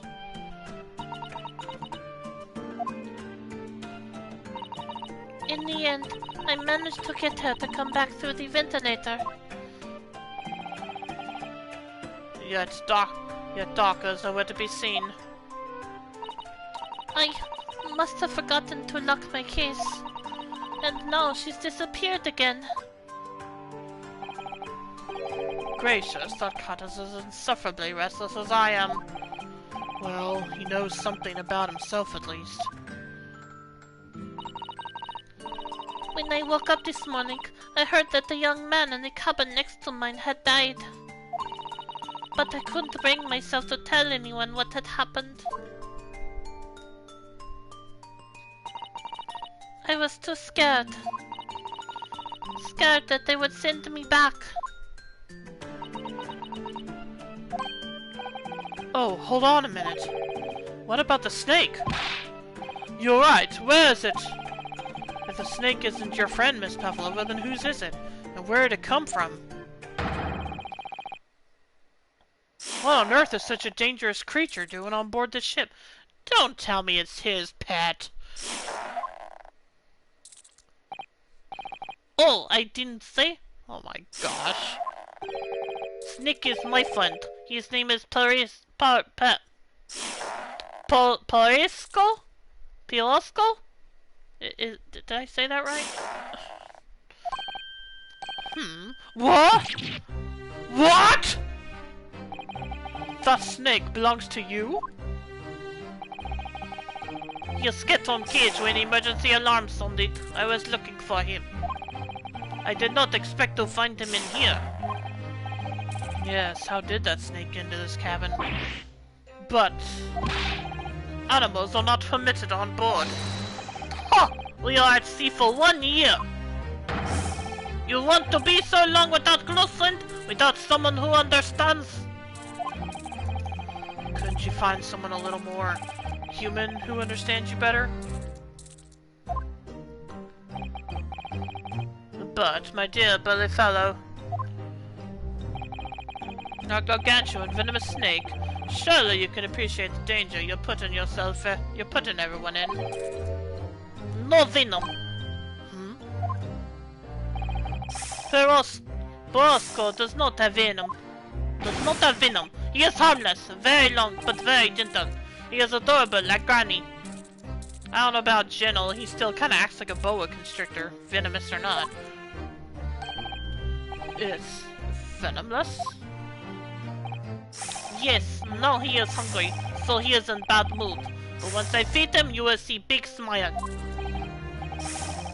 And you feed him what? Milk, I suppose. I think I might have an idea.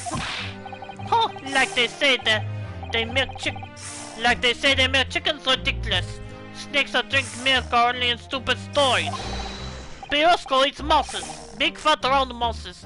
Yeah, that's what I thought. Oh, so is that what the mousetrap in the passageway out there is for? Of course! How else can I catch my friend's favorite food? Nothing says top of the food chain like the look in their eyes right now.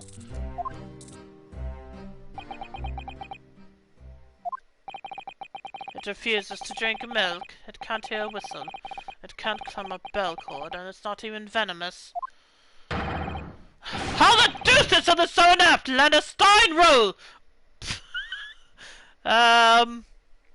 Yeah. It's not my fault. I did not make up stories. My personal has nothing to do with this incident.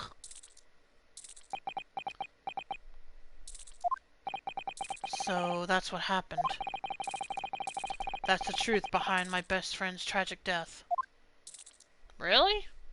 Again, that seems a little anticlimactic. Am I the only one who feels that way?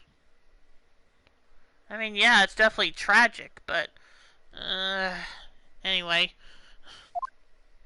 Plus, there's still something we're kind of overlooking, I feel like.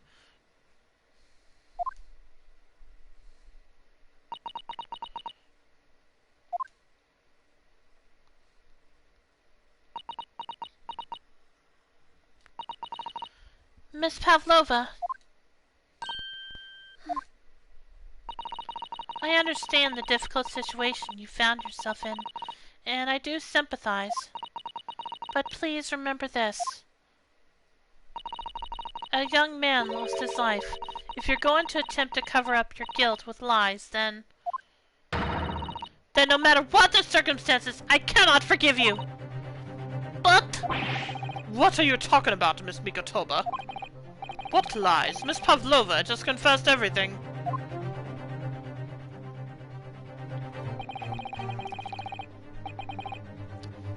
It was just a series of unfortunate events, an accident.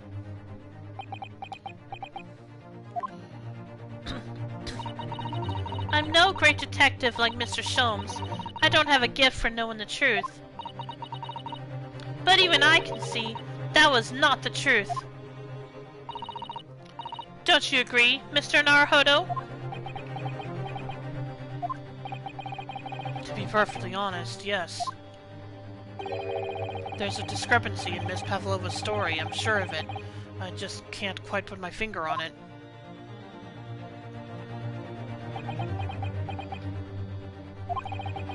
I confess. I was intending to let Scotland Yard deal with any outstanding issues on this matter. Oh! I am only present here for a specific reason.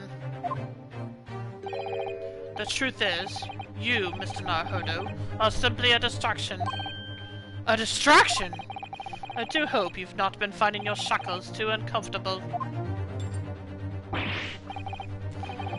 Ah, not again! When did he do that? Especially as they're on your wrist as a result of my intervention. I was rather hoping I could resolve matters before we made our next port call. You were, Mr. Sholmes? Yes, but I overlooked one important detail.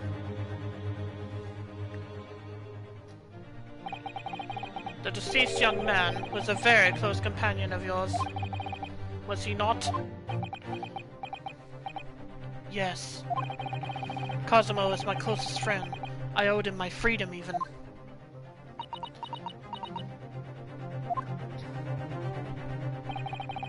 In that case, we must follow this to its conclusion. No further distractions. You must uncover the real truth here, Mr. Naruhodo. Yes. Whatever that may be. The key to this is the discrepancy in Miss Pavlova's story, I'm sure. If I can chase that down, maybe the truth will become clear. The truth about how you really died. About how that scene in your cabin really came to be. Alright, I'll see what I can do. Excellent. Thank you, Mr. Naruhodo. So then, shall we begin? Yes. What shall we ponder first? Is the victim who lost his life in the cabin that was built shut from the inside. Was this truly an unfortunate accident? Or was it in fact no accident at all? That is what we must establish in the first instance. But we've already established it, haven't we? The man tripped over the kitten that had climbed into his cabin via the ventilator. Tragic, yes, but still an accident. Wait, let's just take a step back. It doesn't make sense if that's really what happened, does it? I'm going to have to ask you to spell that out for me, I'm afraid. Yes, it's starting to take shape now. There's a clear contradiction between the facts and Miss Pavlova's story here. The evidence is right there in Cosimo's cabin. It's It's undeniable. His death couldn't possibly have been a mere accident. Really? Let us show our hand, Miss Naruhodo. Time to present the evidence. The evidence that proves unequivocally that the victim's death was no mere accident.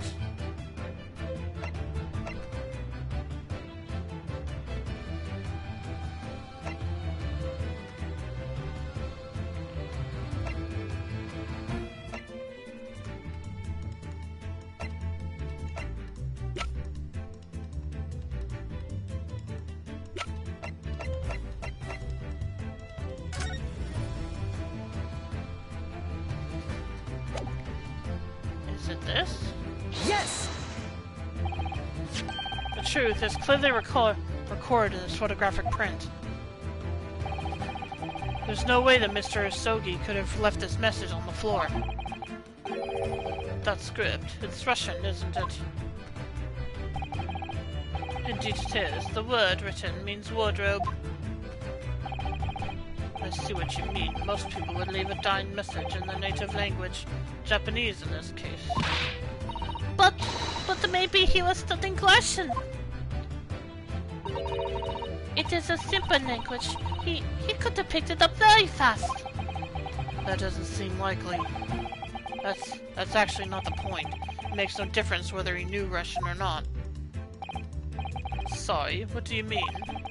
Exactly what I said before. There's no way that Mr. Asogi could have left this message on the floor. And the reason why is clearly explained in here. Damage to the cervical vertebrae resulting in instant death. Instant death. Ah! Which means, after the victim fell to the floor, he couldn't possibly have written anything. Because he was already dead. That's not the only reason either. There's something else we found in Mr. Asogi's cabin. A remnant of something that couldn't possibly have been there if what Miss Pavlova told us was true. What? So Suzato-san has noticed it too then. Putting this message on the floor aside, there's something else that gives the truth away. Another piece of evidence that proves this is no accident. In other words...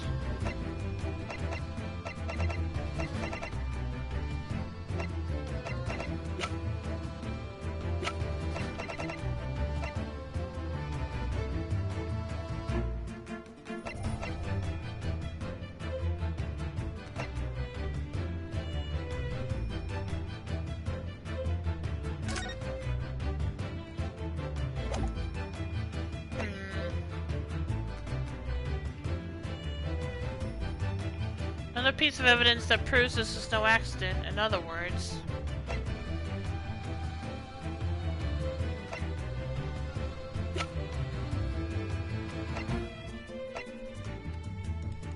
A record kept by the crew assigned to the first class cabin area. There are virtually no entries from 2 AM until early this morning.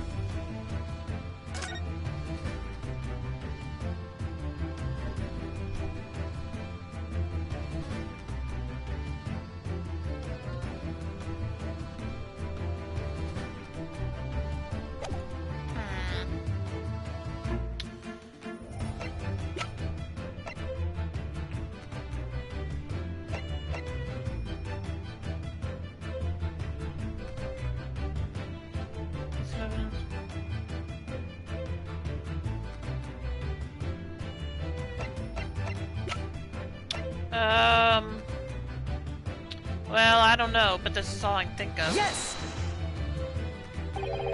What point are you trying to make with that evidence? I'm starting to see how Cosmo's death really happened, I think. Yeah, I didn't think that would be it, but I don't know what else it could be.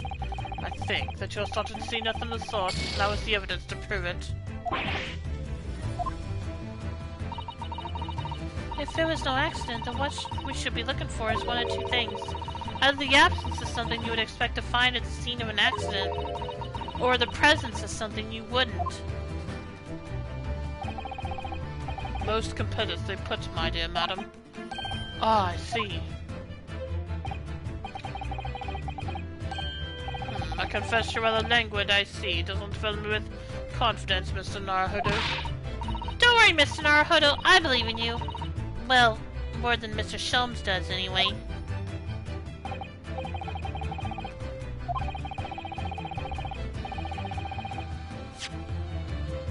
Okay, wait a minute.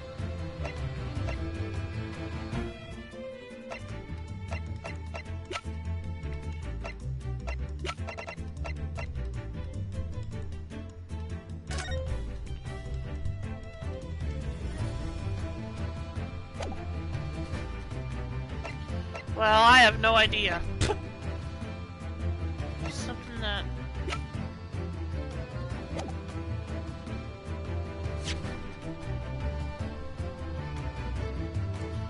Either the absence of something you would expect to find at the scene of an accident, or the presence of something you wouldn't.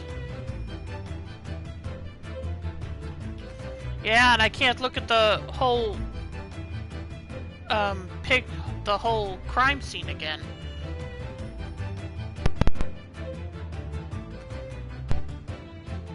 So I can't think what that is.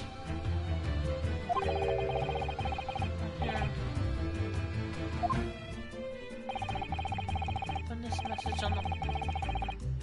Putting this message on the floor aside, there's something else that gives the truth away. There's a piece of evidence that proves this was no accident.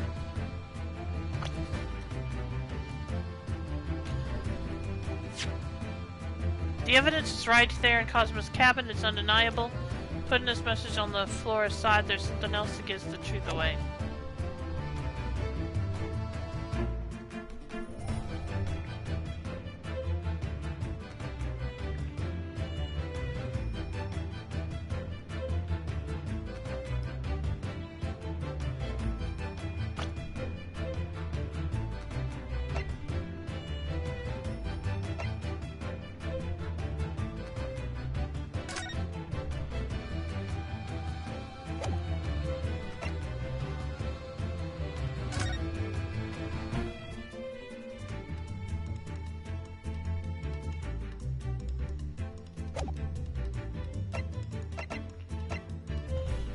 An article on the front page of a Russian newspaper.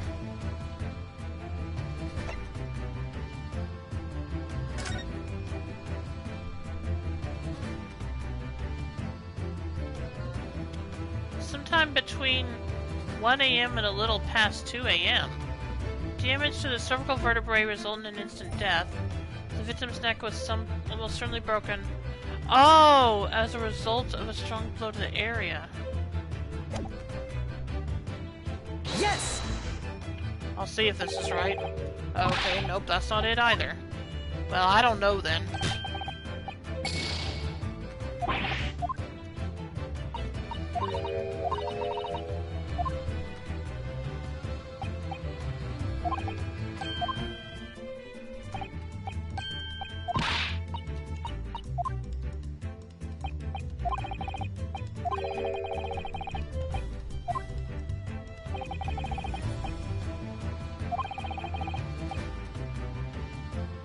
Another piece of evidence that proves this was no accident.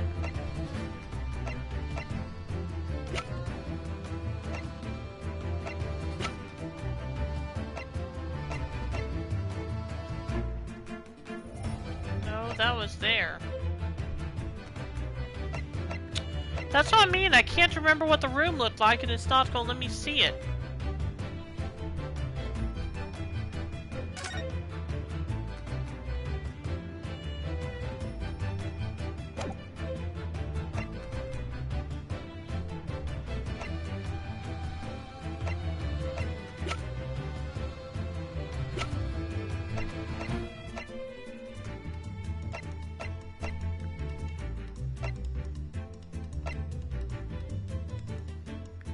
Oh, wait a minute. Okay, no, that's not what I wanted.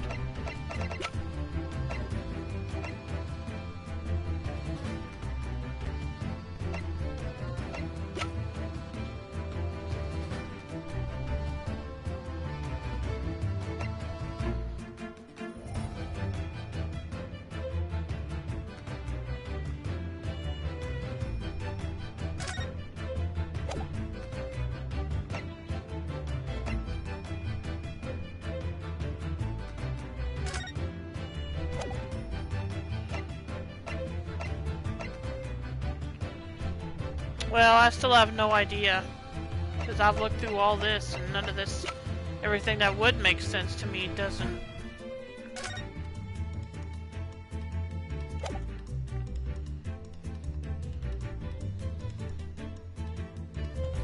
Another piece of evidence that proves this is no accident.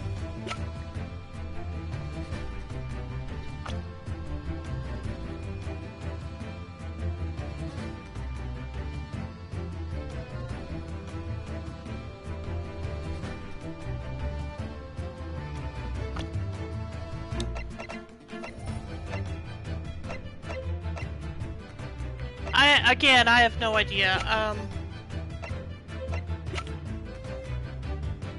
Because we already went over this. A piece of a glass.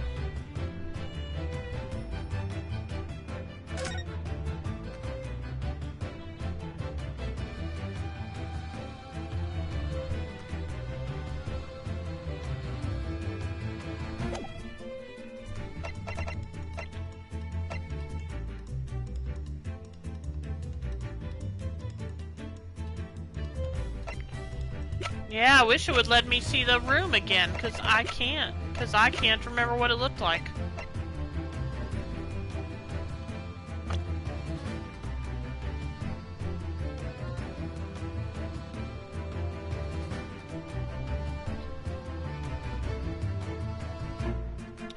Another piece of evidence that proves this is no accident. Well, let me read through everything, I guess. Wait a minute. Oh, wait.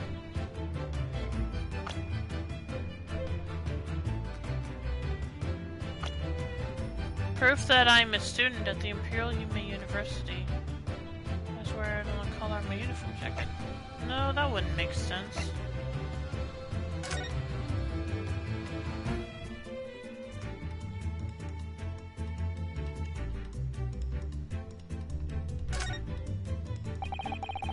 Personal student number is engraved on the back here. If you lose your pin, they won't accept you as a Yume student at university. You may not come in, they say. Of course, you can get a new pin if you can just tell them your number. I've actually lost mine twice already, but I still don't know my student number by heart. I always say to myself I mustn't forget to write it down somewhere, but then I forget not to forget that. Okay. Oh, the symbol of Yume University. Every student wears this pin with pride. It's funny, but most emblems seem to be either round or rectangular. I like the spike design though, even though it doesn't really make any sense. Although it does cause problems. Lots of students end up cutting their fingers on their badges. Perhaps it was the idea of one of the founders, a sharp pin for a sharp mind or something?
Yeah, I'm just going to save and do what I can, because I can't figure it out at this point.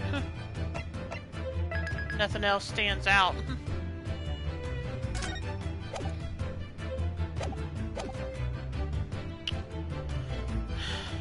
Although... Yes! Yeah, I didn't think that would be it.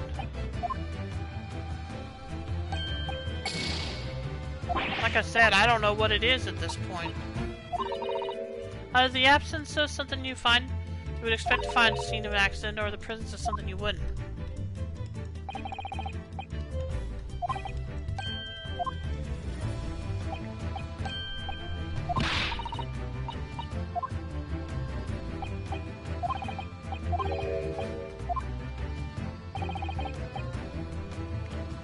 Or aside, there's something else that gives the truth away.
Well, I'm just gonna have to try everything at this point, because I don't get it.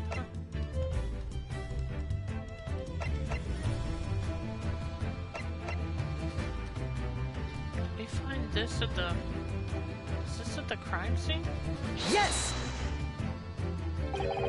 Yeah, I didn't think so. That's what I mean, I don't understand what I'm missing now.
Okay.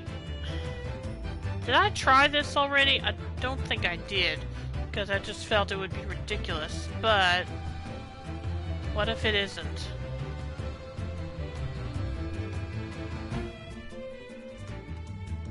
Yes! Okay, yeah, that wasn't it either. That's what I mean, I don't get what it is. No, I've tried almost everything. Doesn't make sense.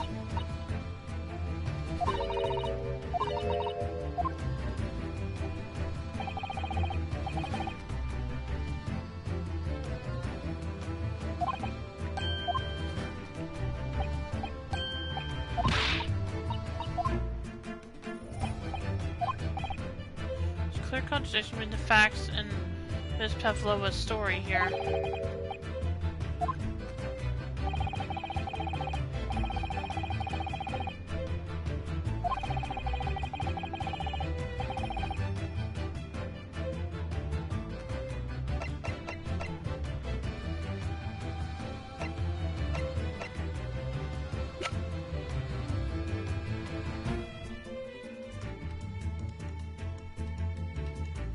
else that proves it was no accident?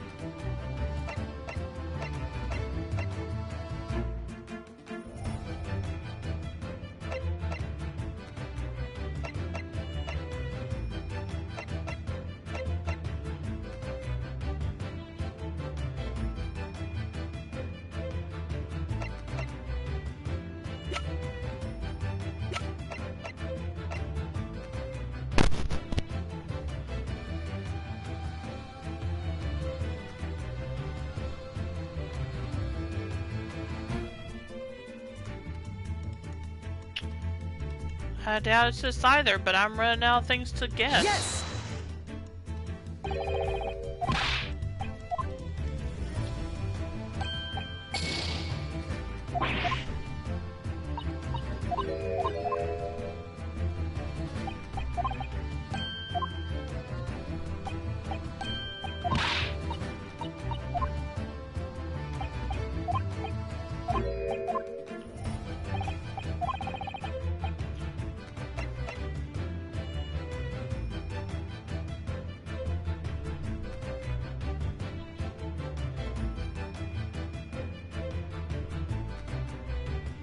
Yes!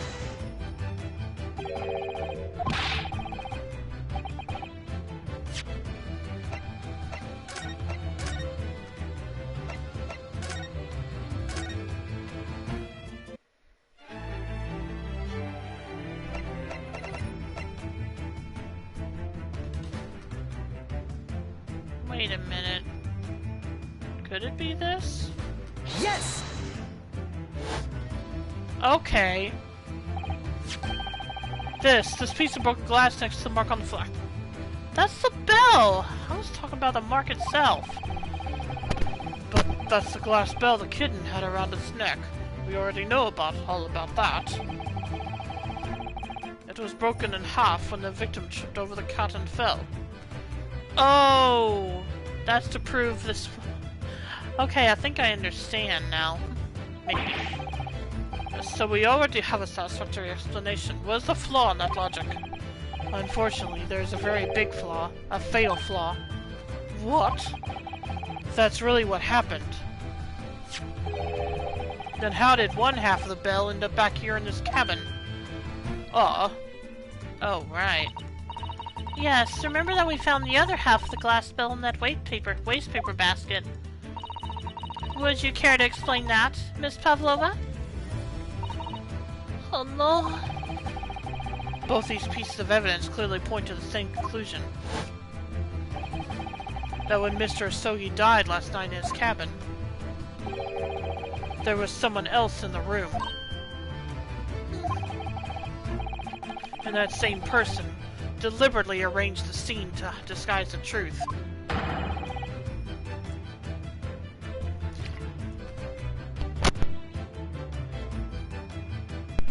In order to cover up his or her own guilt.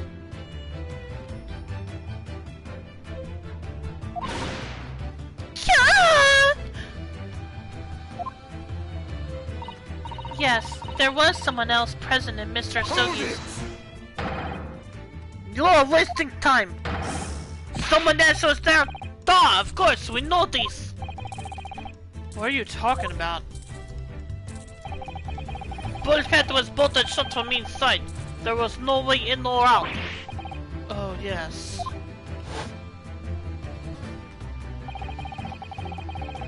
And only one other person in cabin when young student died. And only other person in cabin when young student died was you. Yes! It's true, I was in the cabin when it happened. You were shut inside the cabin wardrobe, to be precise about the details. But I don't know Russian. There's no way I would have left that message. Not would have. There's no way you could have left that message, to be precise about the details. Would you mind? Forgive me, my dear fellow. As I was saying, the person in question wrote the word wardrobe in Russian on the floor in an attempt to incriminate me for the crime, even though I had been asleep in there the entire time. And then, the same person picked up the broken glass bell that had fallen to the floor, for fear of it becoming evidence that would show how Mr. Asogi really died. But why wouldn't this person have taken all the pieces of the bell away? Leaving half behind was always going to raise questions. Yes, well, it was past 1 o'clock in the early hours of the morning. The cabin would have been quite dark.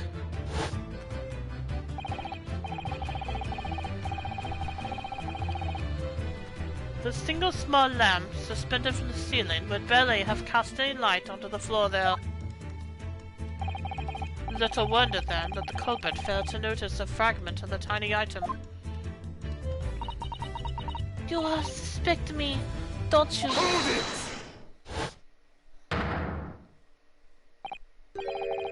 Seaman Stroganoff! Nina is woman of sea. She is daughter of strong sailor. 2 years ago, they noticed her dancing skills, and she went to join ballet company. But before, she was dancer on the ship, a member of ship's band. You do not accuse ship's angel of being criminal. So that's it. You said that when young student died, Nina was there in his cabin. But that is not possible. I give my tooth. Well, this is all most interesting. And why would you give your tooth, pray? How can you be so sure? Huh! You're a great detective. You should know.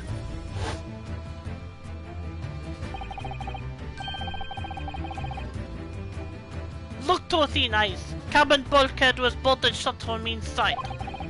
Nobody could go into cabin. Not Nina, not anyone. Or you want to tell me that killer can walk through locked doors? Нет! It's impossible. He's right. But wait! I've read about this in detective stories. People often tie thread around door latches so they can open and close them from the outside. Thread? Are you stupid? Those bulkheads are not barn doors. Certainly not. These are watertight doors, as one would expect to find on any modern steamship. Constructed of heavy steel, with not a gap in sight. No thread or needles nor magnets could have been used. Oh, no, of course not. I thought so too.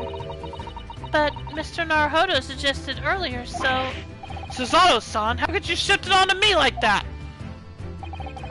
So, Seaman Stroganoff has a good, valid point.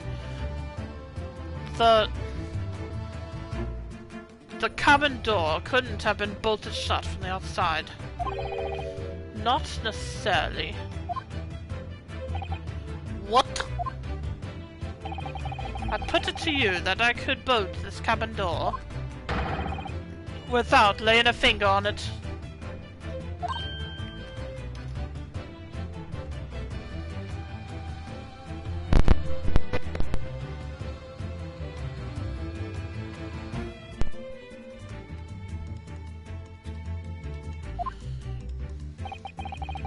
And in this very cabin, we can see the traces of the method I have in mind before having been used before. I don't believe it. Well, Mr. Naruhodo, I believe you know what I mean, don't you? A way to shut the bolt of the cabin door from the outside? One way does spring to mind, yes. Do you really know what Mr. Shones means, Mr. Naruhodo? Yes, and so should you. Because we've seen it happen. Indeed we have. So, would you care to do the honors, Mr. Naruhodo? Point out the telling signs of the method that was used to slide the cabin bolt door across the outside. Point out the telling signs of the method.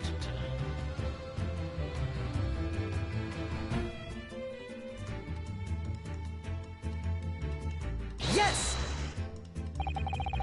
Look at the bookcase there. See how all the books and things on it have toppled over? That must have happened when the ship made its emergency stop before. Yes, that's right. It's a very powerful vessel after all. When the engines are thrown into reverse, a violent jolt goes across the entire ship. Any small objects that aren't fastened down are bound to fall over. I believe... Yes, it's what's known as the force of inertia acting on the objects. Is there nothing Suzato-san doesn't know? Or that isn't in her book at least? Well, whatever it's called, the same force that pushed over those books on the bookcase also made something else in this cabin move. The bolt on the cabin door. Ah! It was very obvious just after the emergency stop that the ship made earlier. We had come into this cabin not long before, and we hadn't bolted the door. But then...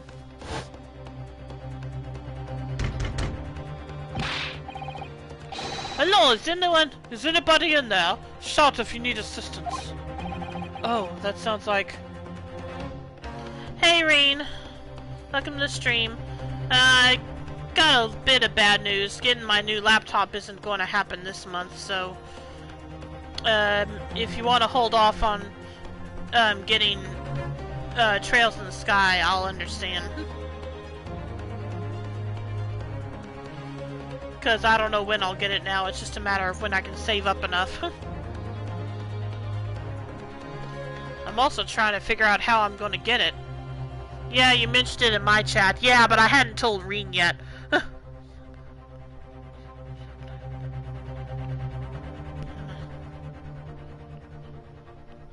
And welcome to stream, Dragoon. How you doing tonight?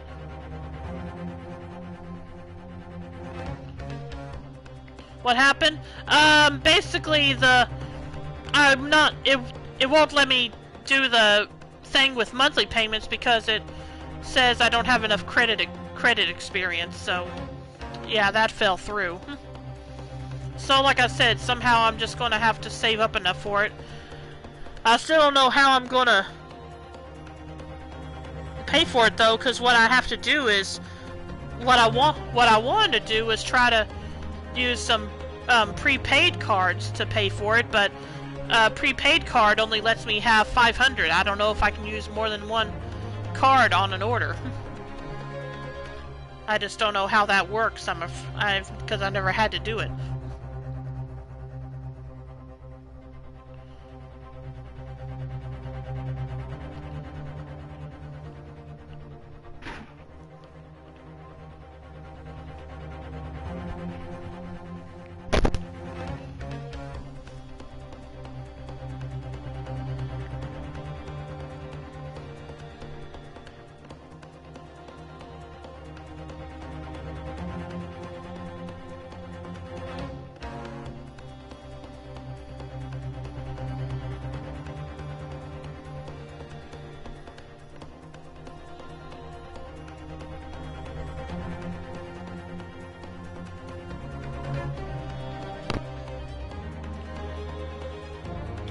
Oh, that sounds like Inspector Hosonaga. Oh, yes! That's it! When the ship stopped suddenly, the bolt flew across and locked the door. Yes, it's made of metal, but it's small and light enough to be moved by the ship's sudden change of speed. Or the force of ineptia, if you want to call it that. Oh, are you trying to say that last night, after Mr. Osogi was killed?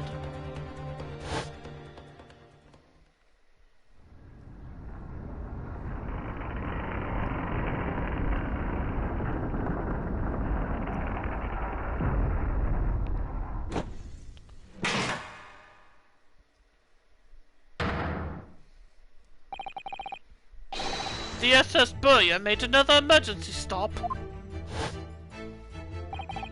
When I woke up this morning and looked around the cabin, I thought it looked a little odd. All the books on the shelves had toppled over, and all the ornaments.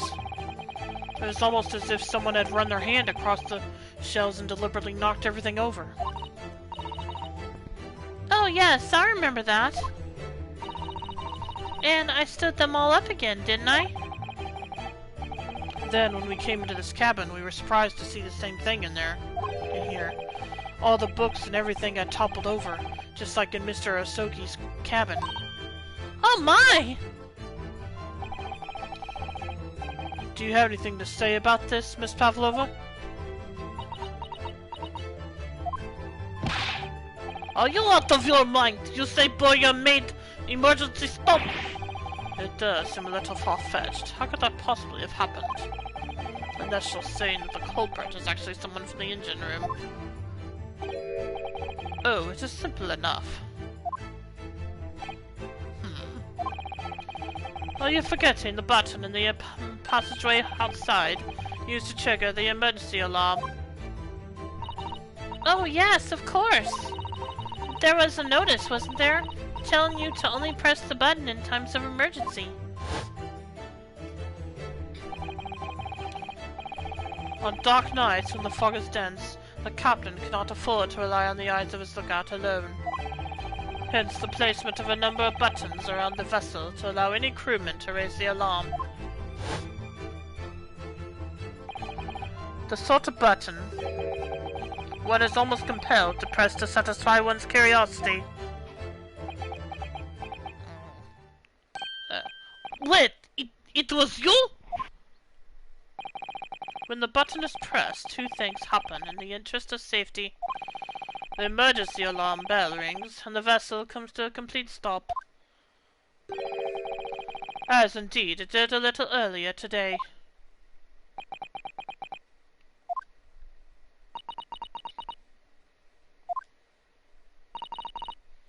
Mr. Sholmes, surely it wasn't you who...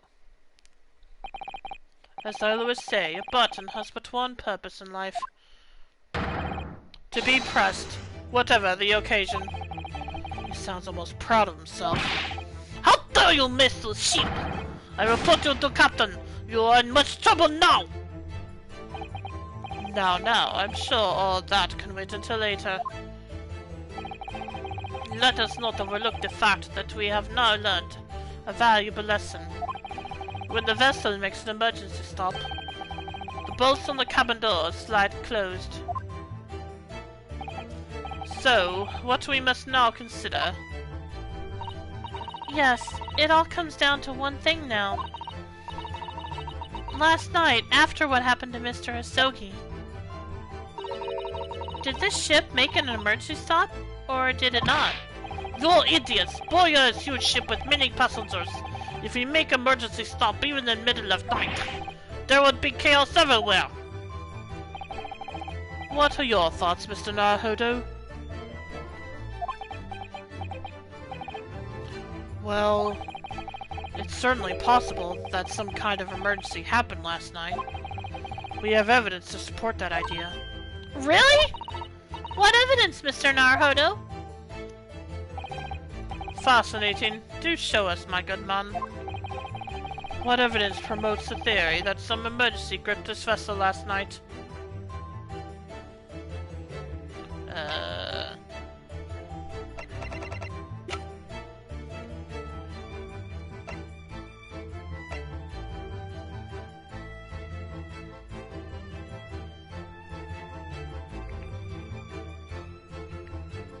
Yes! Seaman Stroganoff, it's your duty to patrol the first-class area of the ship, isn't that right? That is correct. Why? In the ship's log here, this would be where you record the details of your duties. What are you doing with that? That is mine! Oh, you rather carelessly left it atop the little makeshift bureau in the passageway out there. But as the responsible passengers, we took it into our care with a mind to return it to you later. I left it there on purpose! That is where I put it always! The point is, looking at what you usually record, it's clear that under normal circumstances, you write the phrase "nothing to report" every 30 minutes. But from 2 o'clock last night until first light this morning, nothing was recorded at all. Nothing recorded in the log? That is... Duh! Because nothing happened! But if nothing happened, you would normally write nothing to report, wouldn't you? Indeed so, which tells us that shortly after 2 a.m., something happened. Here aboard the SS Burya.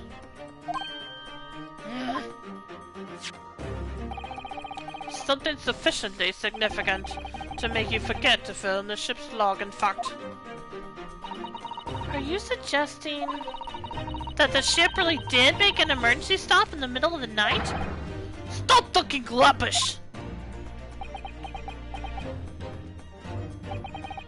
If I'm perfectly honest, I find that a little hard to believe myself.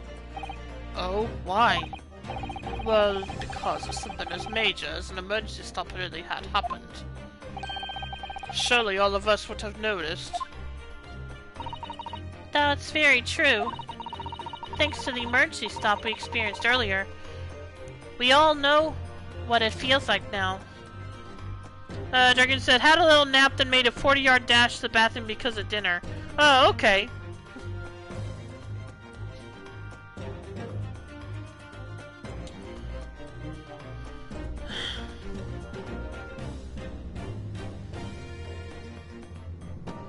But yeah, like I said, I'm trying to figure out how,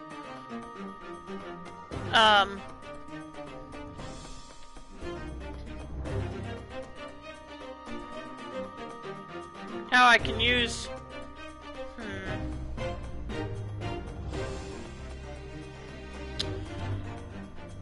Well, maybe I'm thinking too much. I may already have a solution. Anyway, let's continue. Thanks to the emergency stop. Okay, read that. The ship lurched so violently, and the alarm bell was so loud. I can't imagine that anybody would sleep through that, even if it happened in the dead of night. Well, no. That's a good point.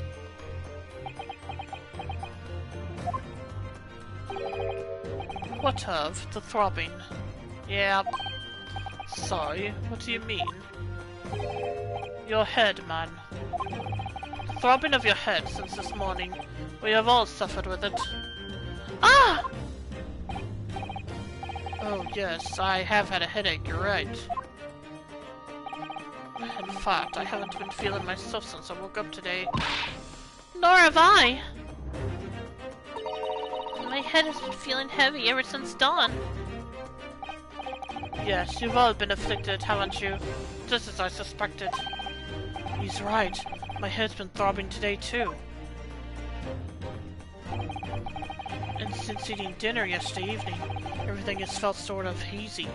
I can't really remember anything that happened after I climbed back inside the wardrobe. Then, the first thing I noticed this morning was the throbbing pain in my head.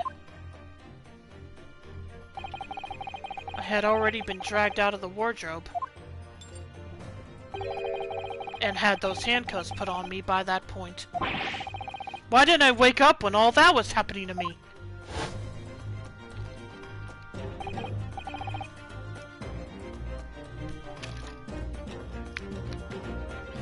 Tell me, Mr. Naruhodo. You boarded this vessel as a stowaway, didn't you? Oh, well, yes. Sorry.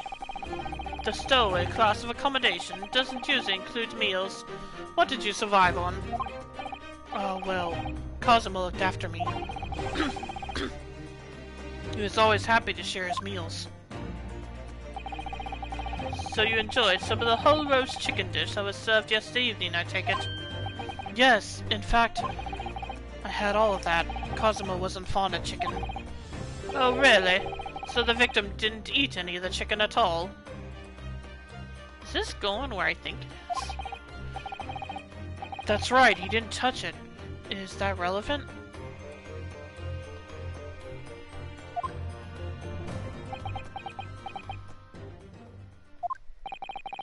My dear fellow, does that not strike you? Oh! Mr. Sholmes, do you mean to say that there was something wrong with the chicken? I do.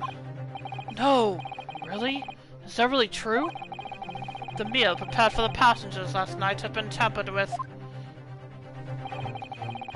Tampered with by the addition of a soporific, designed to induce a very deep slumber in those who consumed it. A sleeping drug? Do you mean whoever did this laced every meal with a sleeping drug so no one would notice the ship's emergency stop? Mr. Naruhodo, of course that's not what Mr. Sholmes means. What a far-fetched idea! Precisely. Lacing every meal of every passenger on board with a soporific drug would certainly be impossible. Unless, that is, every single member of the crew was a conspirator. What? Mr. Sholmes! Well, seaman? Eh? I'm so sorry to say that any more deception in this matter will get you nowhere.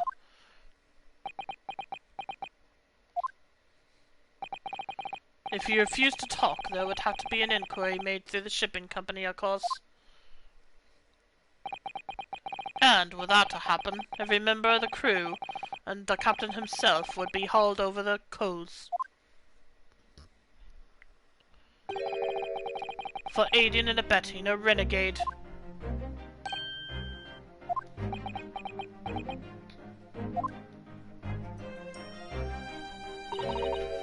Please, no more. I will tell everything. Eh? I cannot make problems like this for everyone anymore. These crewmen are your former comrades, I believe. Yes, so when I decided to run away, I asked them to help me. We all agreed to help, everyone together. She threw away everything, our fame in the ballet, Mother Russia. We wanted to help our angel. I don't believe it. You're alright, we put sleeping dog and chicken last night. Yes, I remember now. I did notice chewing on a lump of something strange and bitter at one point. But we could not make our dog, how do you say, dissolve. Ugh, talk about heavy seasoning. At midnight, in waters near Shanghai, we brought our angel on board. She was helped by comrade on shore with a small fishing boat, while all of the passengers of the SS Burya slept soundly, thanks to the almost magical effects of the slumber-inducing potion their evening meals had contained. So, if that's what happened, the only people awake on the ship last night were the crew, people who dislike chicken, and the newly boarded passenger, Miss Pavlova. And that means it would have been possible for you. You could have used the emergency shop trick to lock Cosima's cabin door.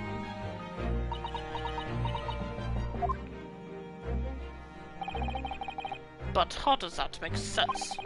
Surely every cabin door would have ended up locked in that case, and there would have been complete chaos. Oh, I wouldn't say so. What? Oh, of course.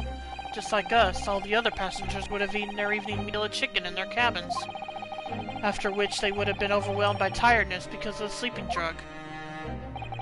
Quite. But accordingly, all passengers are already in their cabins for the night. Yes! The overwhelming majority of passengers would habitually sleep with their cabin doors bolted anyway. So not one of them would have found it remarkable to find the door locked in the morning. In summary, in order to fasten the bolt of a single cabin on the ship, the culprit brought the entire vessel to an emergency stop in the early hours of the morning. Ah!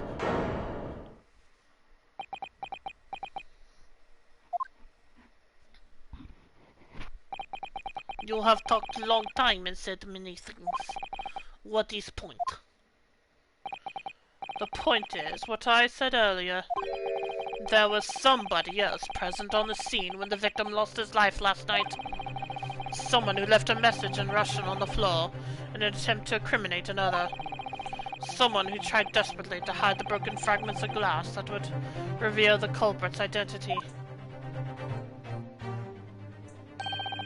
And someone who abused the ship's emergency stop procedure in order to lock a door. All told, a busy night. But... I don't know about any of this. I'm just a little girl. Let us speak with your long English words and explain your clever ideas. But I am sailor, and sailors don't listen to long, boring stories we don't believe. Sailors like me, we trust only what we see with our eyes. A laudable trait. What? I am quite of the same disposition, my good man. Observation to me is everything. Mr. Naruhodo. Oh, yes? Do you hear it? That accusatory cry of guilt on the wind. What accusatory cry of guilt? So sorry, you've lost me. Proof of involvement, man. But you can't hear such a call with your ears. No, you must hear it with your eyes, for observation is the basis of all deduction. What are you talking about? I believe the time has come for one final logic and reasoning spectacular to expose the truth. Oh my gosh. So, Mr. Naruhodo, your assistance, if you please. With what exactly, Mr. Sholmes? With observation, my dear fellow, just as I said, of these two prevaricators.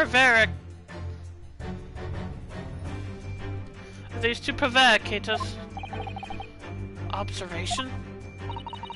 If you remember, Mr. Naruhodo, we know that somebody tried to fabricate evidence, don't we?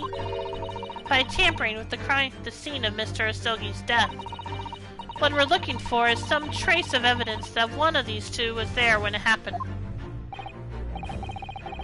Precisely. You're delightfully quick to grasp my meaning. Alright, I'll see what I can see. So we're looking for a trace of evidence that shows someone else was there last night when Kazuma died.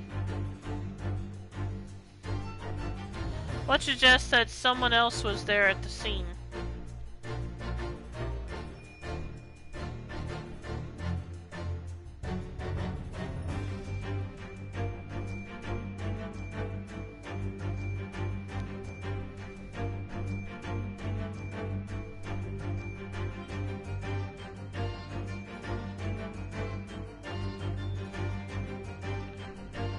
What suggests that someone else was there at the scene?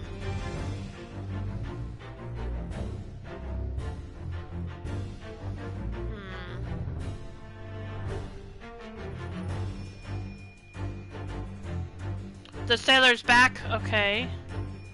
Let's see.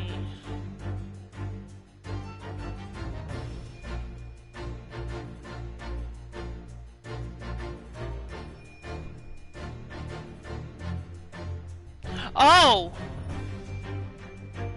Yes!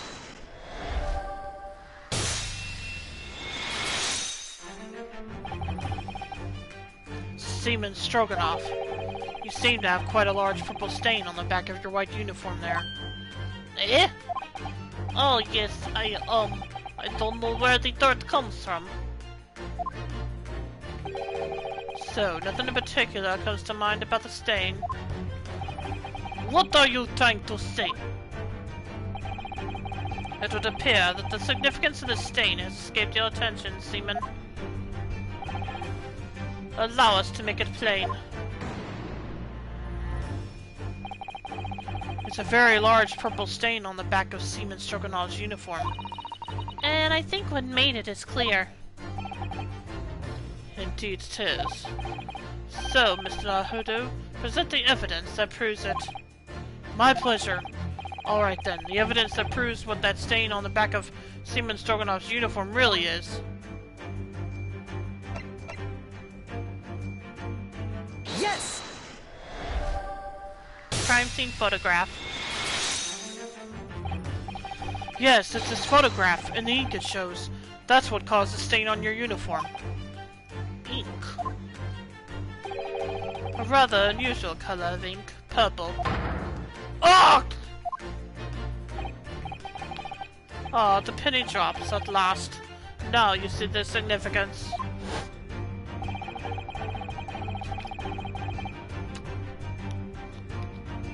The Russian word on the floor next to the victim's body was written in purple ink.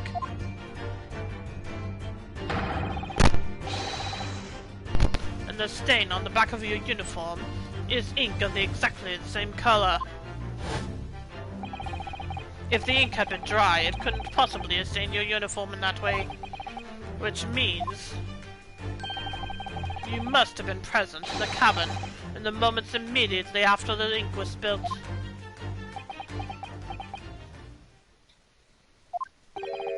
Alright, yes. It was me. I did it. Everything. I arranged everything in that student's cabin to make it look like Waterman did it. Then I pressed button to make Boria do emergency stop and bolt cabin door shut. I did everything so no one would suspect our angel. Biff, please. Don't worry, Angel. Let me do talking. It was after 1 in the morning. I was on duty, patrolling passageway. Popeye is back. Where's olive oil? Then our angel came to me. She was white like sheet. Beth, please, you must help me. I went with her. The door to cabin number 1 was open. When I looked inside, I saw student boy on floor. Well, what happened here?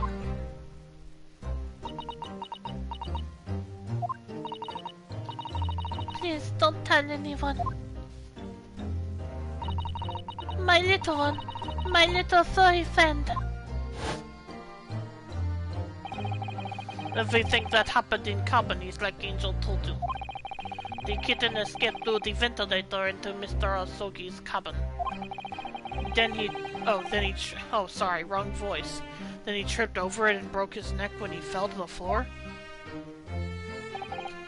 Yes, that is right. So, after the incident, when the cat ran away, Miss Pavlova then visited the cabin next to hers.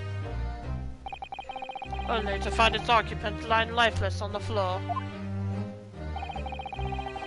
She said she was worried when she heard the sound of something falling on the floor.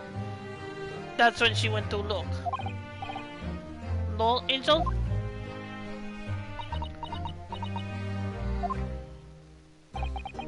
The door was not locked. So she opened to look and you already know what happened after. There's just one thing, if you wouldn't mind.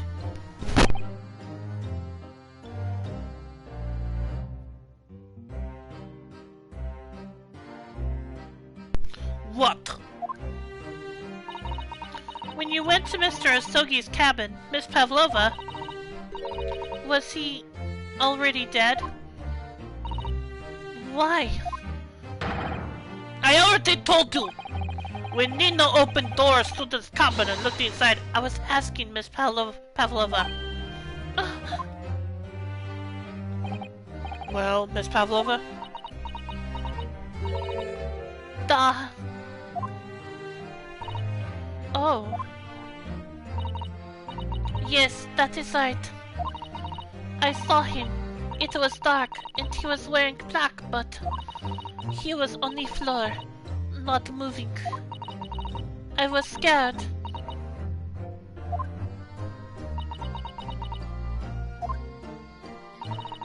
I understand, and I believe you. So, is that finally it now? Have we discovered the real truth about Kazuma's death at last?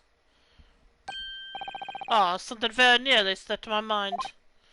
Oh, Mr. Sholmes? This photograph. Yes, I took this myself, you know. The cause of death was a broken neck. Therefore, the victim died instantly.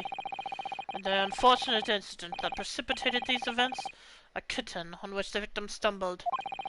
However, if those are the facts, there's one particular area in this photograph that seems to me somewhat unnatural.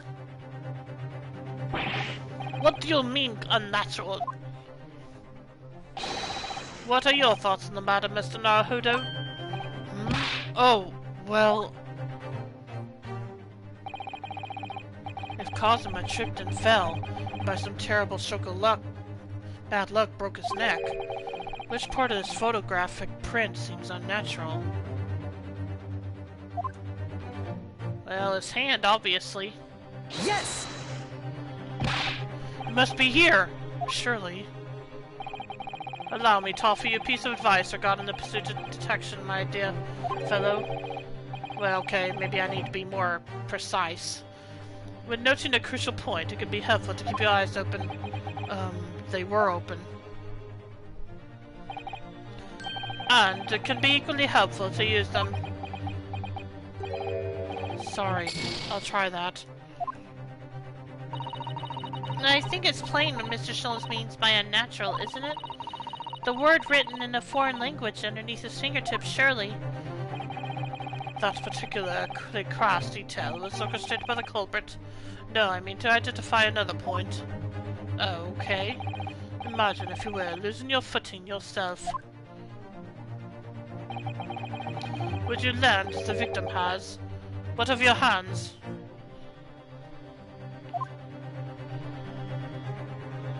You look like the sort of fellow who stumbles with some regularity. This should be an easy task. Why do I? If Kazuma tripped and fell and by some terrible bad luck broke his neck, which part of this photographic print seems unnatural?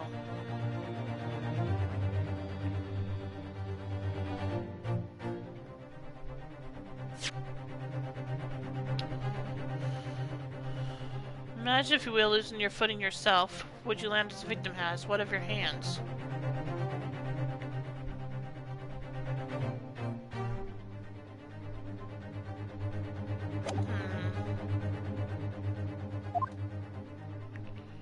Which part of the photo seems unnatural?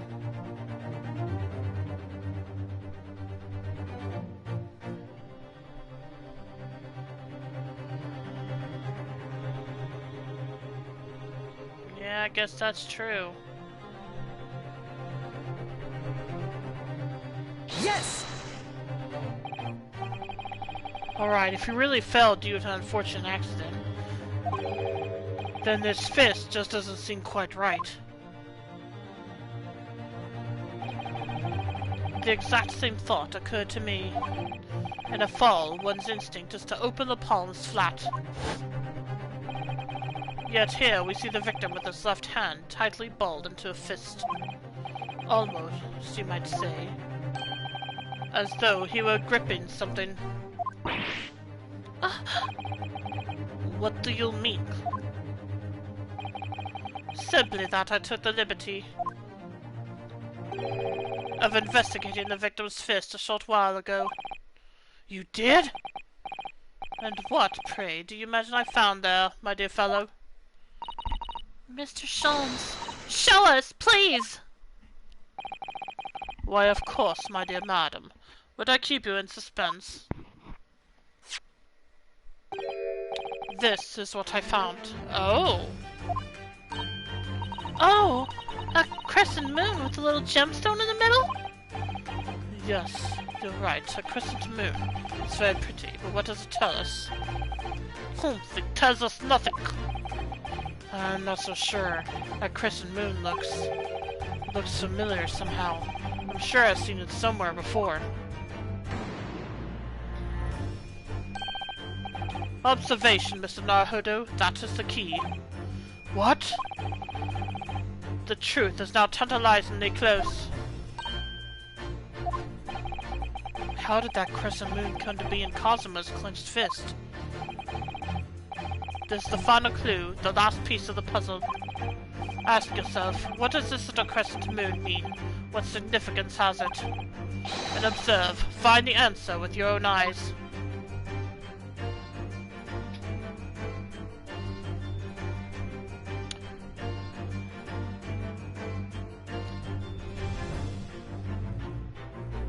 Oh, where'd it come from? Okay. Then I need to do this here. Yes!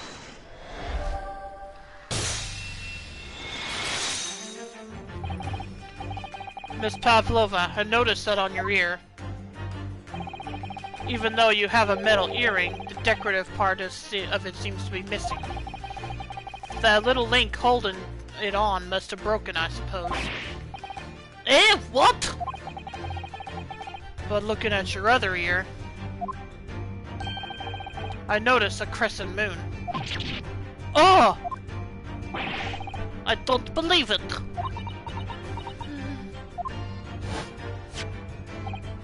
Now, the missing crescent moon was found in the victim's clenched fist. Clearly, there's only one logical conclusion. Wouldn't you agree, Mr. Naruto? Yes. Miss Pavlova, Mr. Asogi must have grasped that crescent moon and pulled it from your ear.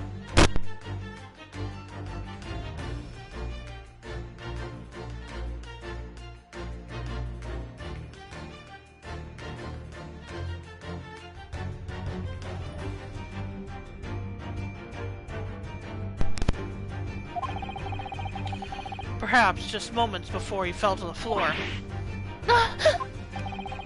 In other words, last night in Mr. Asogi's cabin, you witnessed the moment when the victim fell with your own eyes. In fact, you were quite literally at arm's length from him. But then the question is, why did Mr. Asogi do that? Why did he pull your earring from your ear and hold it in his clenched fist during his final moments? Oh no! Angel? Angel? No one can protect you now. Please, Miss Pavlova, tell us the truth. Last night... What did you do to Kazuma?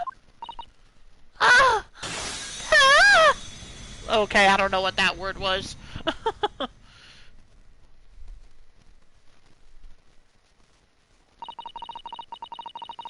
When I think about everything that happened yesterday, it was too much. Running away, the fishing boat in the middle of the night, trying to climb into this huge ship. Oh, this is Nina, sorry. And then, when I was at last in his cabin, and I could relax after this horrible long day. Darko, wait!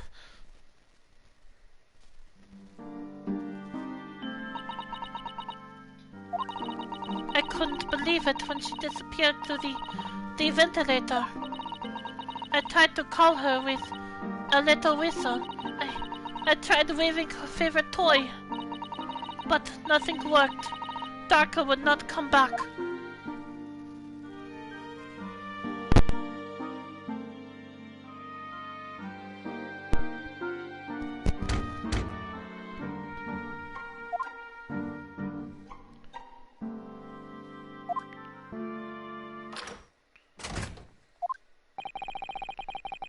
What are you doing here?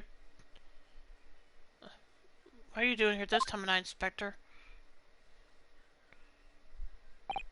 Oh, I'm sorry. I thought it was a friend of mine.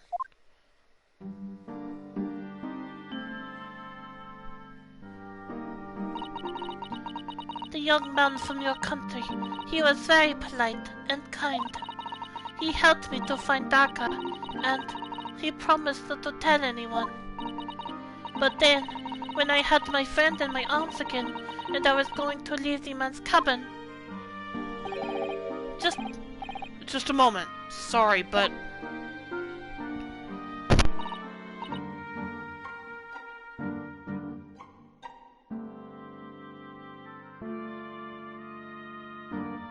Oh, yes? I'm sure I know your face. I've seen you somewhere before. Ah! Oh, of course. You're Nikolina Pavlova, aren't you? The Russian ballerina. Huh? No, I don't know that name. My heart nearly stopped when he said that. He knew who I was. How could this man from a land in the faraway east know a Russian ballerina? Yes, I saw your performance in Japan. The beauty of the ballet made a deep impression on me. But what are you doing on this ship? I'm sure I read that your ballet company was performing in Shanghai at the moment. I can't fool him. I have to tell him the truth and hope he doesn't tell anyone. I have no other choice.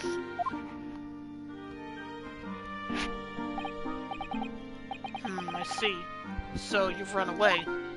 Please, please keep my secret. Don't tell anyone. Give me a moment. I could use another opinion here.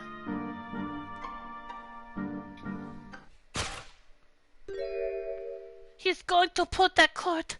He's going to tell the captain. Why did I think I could trust him? Then it happened. Everything at once. It was only a second, but it felt like forever. Wait! I shouted, and then Darka jumped out of my arms and down to the young man's feet. And as he turned around to look at me, Oh!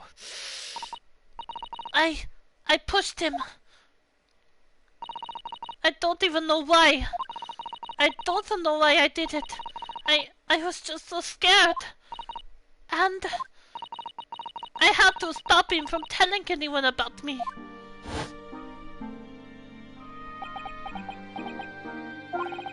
And that's when you went to fetch help? From Seaman Stroganoff, who was on duty out in the passageway.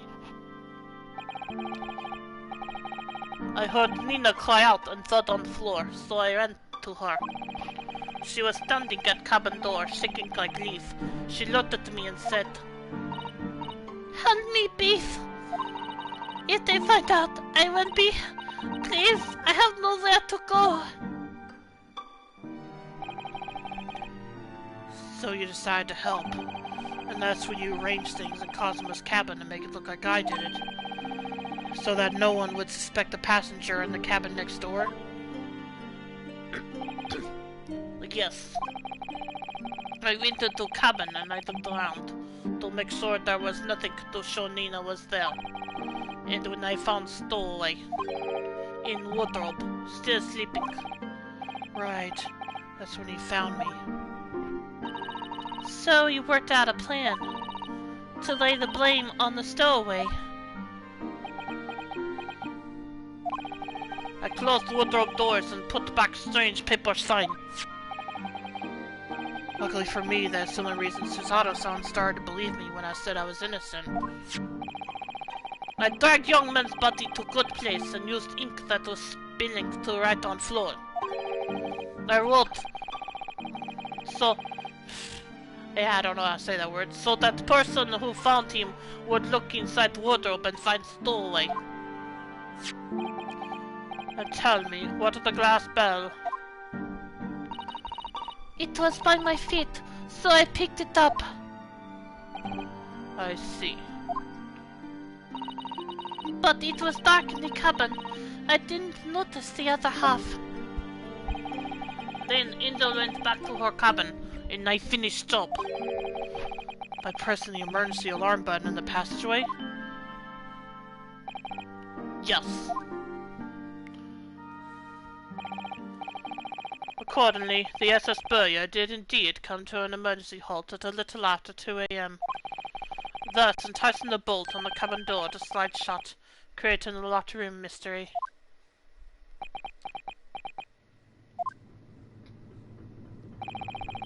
There's still one thing I don't understand, Miss Pavlova.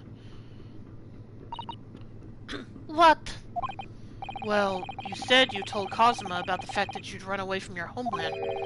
And it's because you were worried he was going to tell the captain that you pushed him. Isn't that right? Yes.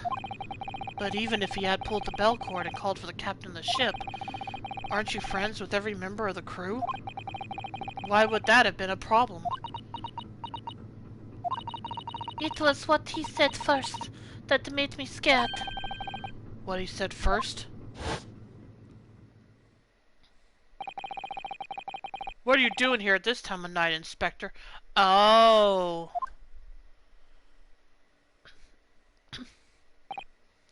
Oh. I'm sorry. I thought it was a friend of mine. He said an inspector was his friend. Ah, yes, meaning me, who was supposed to be acting as his bodyguard. I thought that if police knew about me, they would arrest me. So before he could pull the bell cord, I don't think he was going to, though. May I stop you a moment, please, Miss Pavlova?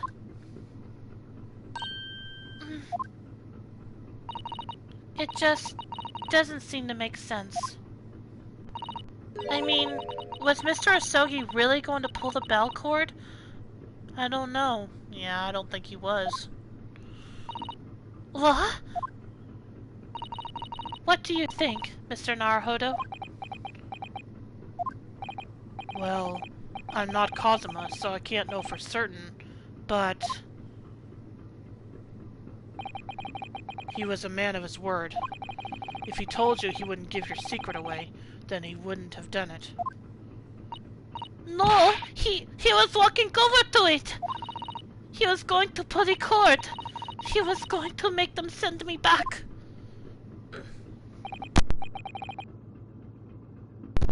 Well, Mr. Naruhodo, the day's work is not yet done, it seems. There's one more deduction to make. What? Another deduction?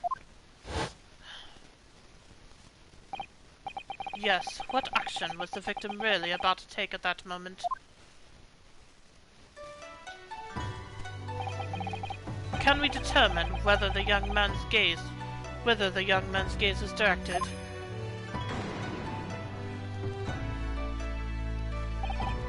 First, consider the victim's location within his cabin. That's easy. I remember every detail of that room. I mean, yes, I spent quite a lot of time in the wardrobe, but still. That cabin has been my home for this entire voyage. So this is how the cabin looked last night when Miss Pavlova visited Kazuma-san? Sama? Yes, it's exactly how it was. Are you ready then, Mr. Naruhodo?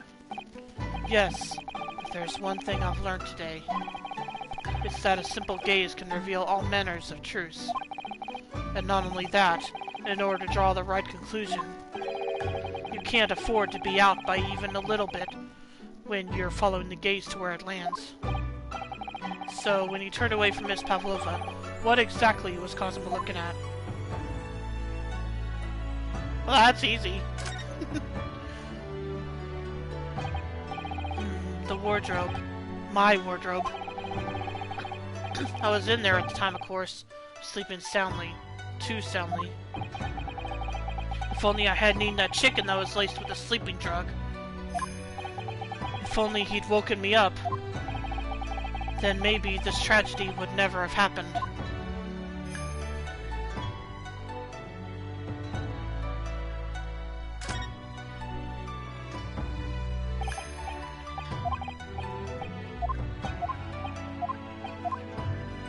Well, okay, what are we getting at then? Oh, right, I have to present it. Take that!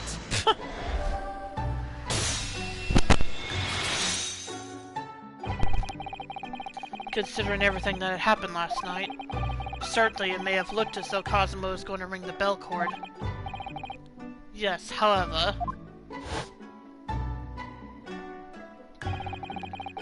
what is directly beside the bell cord? The wardrobe.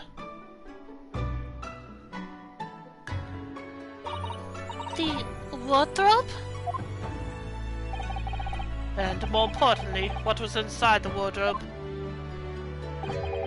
The man's great friend, sleeping soundly. Ah! Miss Pavlova, please, think back very carefully. What were Mr. Asogi's exact words last night? Give me a moment. I could use another opinion here. Another opinion? Yes, but not from a member of the crew. No, Mr. Asogi intends to consult his close friend on the matter. To see if, between them, they might be able to help in some way, no doubt. Oh no!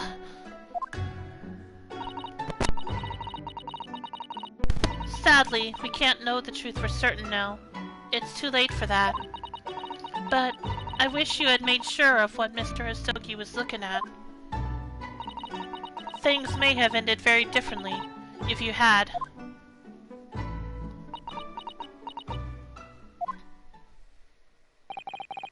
Miss Pavlova,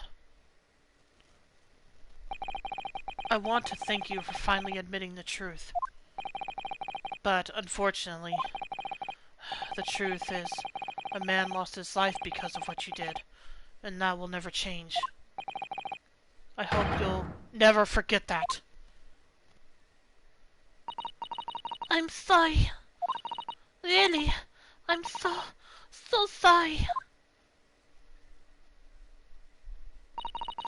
What have I done?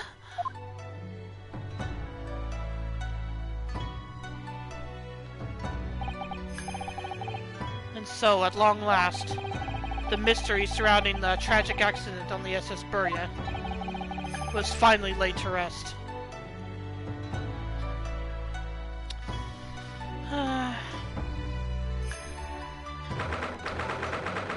January 9th, 7:14 p.m. SS Burya, first class, cabin, passageway. What will happen to Miss Pavlova now, then? Once we reach Great Britain, she'll be handed over to the British police at Scotland Yard. What about the fact that she ran away from Russia? Won't the Russians try to repatriate her? Apparently, the English detective can speak to the immigration office and sort all that out. Mr. Sholmes can do that? So she won't be going back to Russia, then? No, I don't think so. Even if she wanted to return in the future, I doubt she would be able to. She ran away, so now she's in exile for life. I see. I'm sorry. Seaman Stroganoff? I wanted to help the angel no matter what. But I didn't think about you. About how you lost good friend. I will go with Nina. I will give myself to British police. That's kind of you. In the meantime, thank you for letting me go free again. Kazuma's death feels like such a waste, but... well, do what you can for Miss Pavlova, won't you? Da! Well, I'm afraid you need to pack now. We are due to arrive in Hong Kong tomorrow. As much as it pains me, I'm going to have to hand you over to the consul to arrange your passage back to Japan. Yes. I did stow away after all. I couldn't really expect any different. So, you should get back to your cabin now.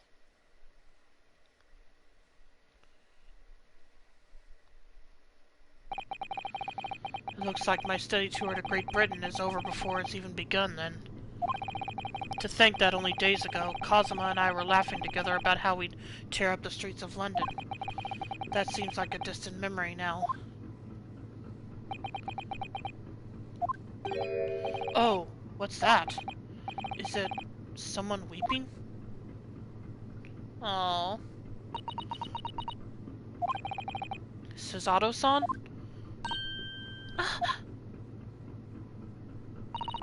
Naruhodo-san, I didn't know you had returned.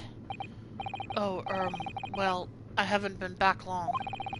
Inspector Hosonaga just told me I should pack, you know, ready to leave the ship tomorrow and all that.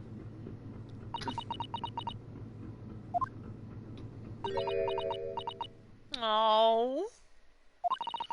I still can't believe this has happened. I can't believe someone's life can be over. Just like that. Suzato-san.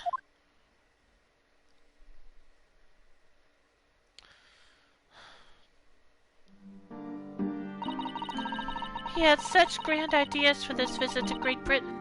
So many dreams. And now, they've been cruelly taken away. Just as he has. I thought I could never forgive the person responsible. But now we know the truth. That it was just an accident. Just a silly series of mishaps. It's too much, Naruhodo-san. It's just too much. Yes, I know. I wish there was something I could say. Inspector. My duty was to see Asogi-san safely to Great Britain. But I failed, and caused his two closest friends great pain and suffering as a result.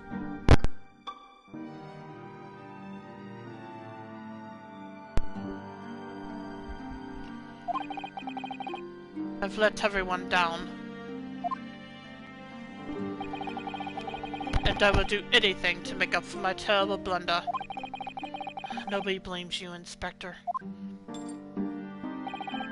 And I'm free again now. Huh?!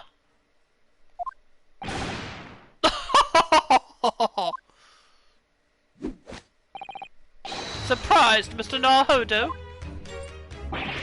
What is the meaning of this? Oh, a trifling matter.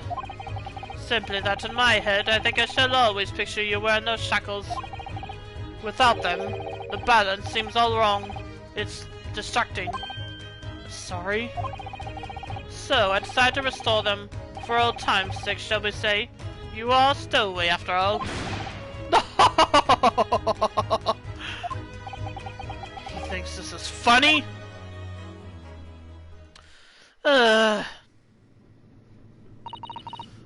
Mr. Sholmes.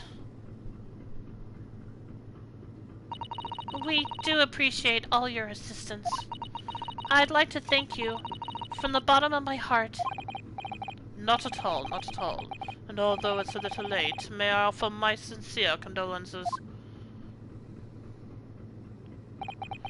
The loss of your companion is truly heartrending. I hope that you will be able to fulfill some of his aspirations in his honor. I'm afraid that won't be possible.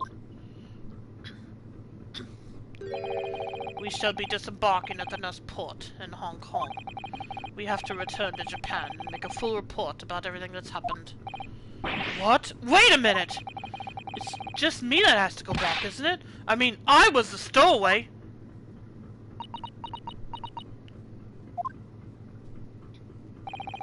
The terms of the study tour were negotiated by the Department of Justice in both Great Britain and Japan. It was to be one lawyer and one assistant. Was to be? In the light of Mr. Asogi's unfortunate death, I'm afraid the study tour can no longer go ahead. Oh no! I don't care for me, but... Poor Suzato-san. My dear fellows, the majority of problems have an extremely simple solution, you know. All you require is one lawyer in the study in you, surely.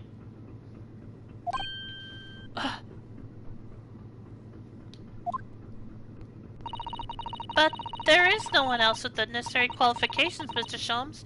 We know of no other lawyer. Qualifications, you say? Any qualifications obtained in your own country will be of little value in Great Britain, I'm afraid. Oh, but... But anyway, the voyage to London still promises a good month of time. Ample opportunity, I would say, to find yourselves another suitable lawyer. Yes?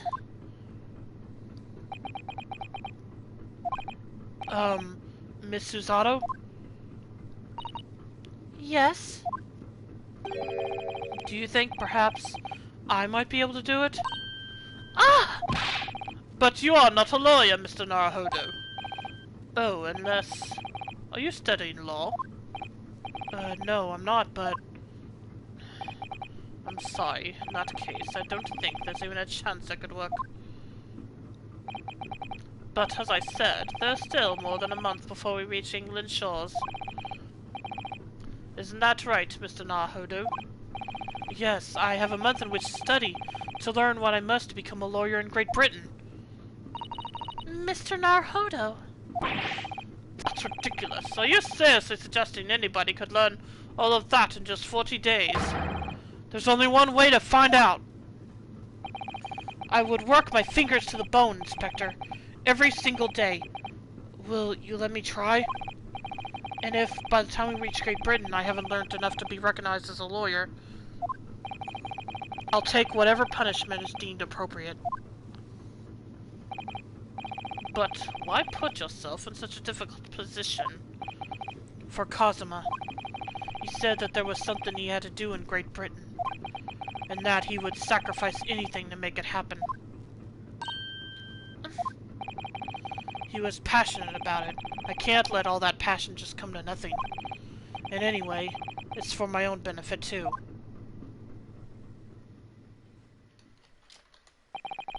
I will become a lawyer. I have to.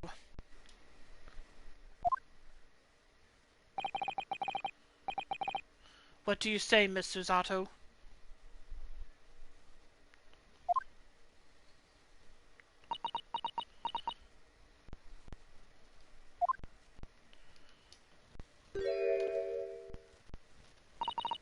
I think it's a wonderful idea. What was with that sound effect just now, then? Thank you.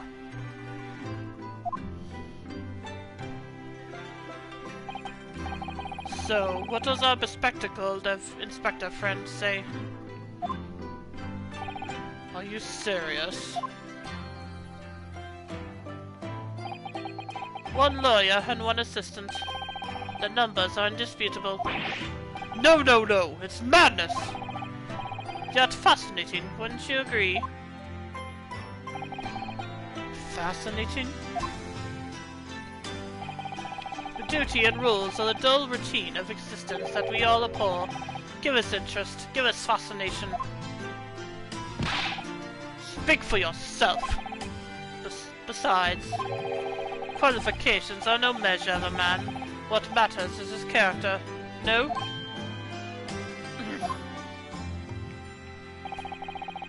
And you've witnessed ample evidence of this man's exemplary character today with your own eyes. From the early hours of this morning until this very moment now. Despite continuing the passing of his close companion, and despite the accusation of guilt, this man has shown resourcefulness, intelligence, and, above all, courage.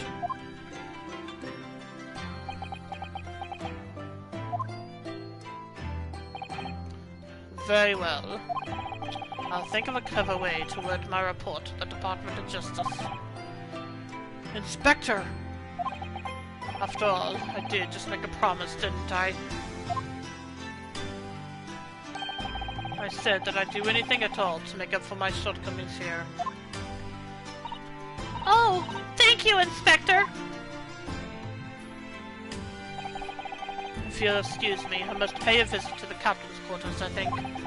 I need to discuss what to do next and how best to make my report.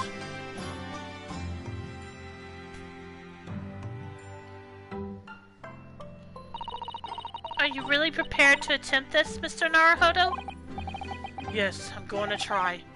I wonder, would you consider teaching me what I need to know? Everything about being a lawyer?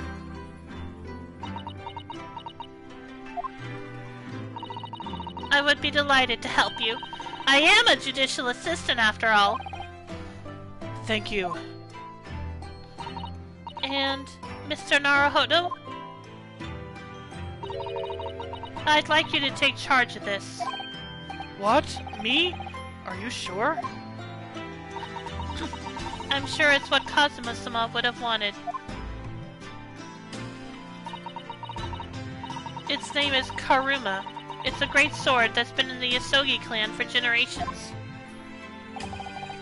Very well, I accept. I'll treasure it always.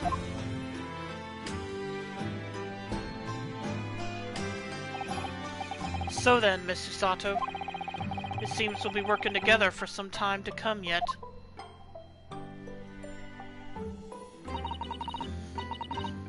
It will be an honor, Mr. Naruhodo. And for the next 40 days, I shan't grant you a single minute of freedom. We shall fill every spare moment with study. Yes, that's exactly what I need. But, before we begin, I have an earnest favor to ask of you, too. Goodness, what is it? Please throw me to the ground. What? 3 times? What? I should never have doubted you. You were Kazuma-sama's closest friend.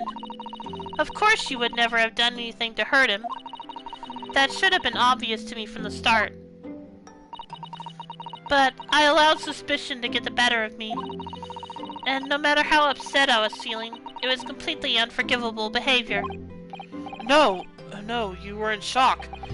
You just found out about me stowing away, and the cabin door was locked from the inside. No! I won't let you make excuses for me! Whatever the circumstances, I should never have thrown you. And not just once, but 5 times! I thought you said 3. That number keeps creeping up, doesn't it? Please, you must! Just take hold of me and throw me. Do it! Don't even think about it! No, I don't even know how. I've never thrown anyone in my life. Very wise, Mr. Naruhodo. Isn't it a skill one acquires without considerable training? Oh, Mr. Sholmes. I observed your throwing technique several times with great interest. I confess I was most impressed. When did he see that? No telling. I presume that would be a form of Japanese wrestling. Oh, well, in a way. It's not wrestling, but my own interpretation of an ancient jujutsu technique. Apparently it's called the Susato takedown. It leaves your head swimming, believe me. How beguiling. I am a practitioner of the combative arts myself. I am a somewhat accomplished boxer. There he goes, dancing around again. I wonder if you'd be so kind as to instruct me on the technique of your arresting throw. Yes, I'd be honored. Then let us not dally. Demonstrate, my dear madam. Oh, of course. She's going to demonstrate on Rinosuke, isn't she? Are you ready, Mr. Naruhodo? Sorry? Called it. As you can see, you throw from the abdomen. Oh yes, arresting indeed. And that is what you term the Susato takedown, is it?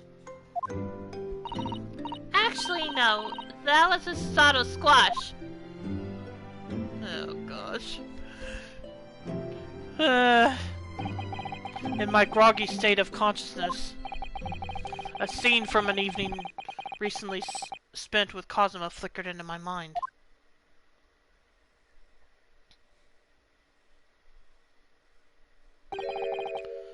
Karuma?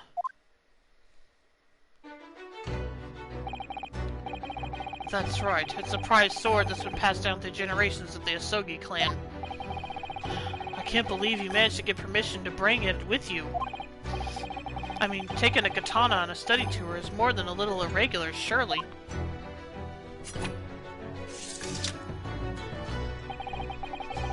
A Japanese man's sword is his soul, Rinosuke. I can't be parted from my katana. karma guides me. I truly believe that.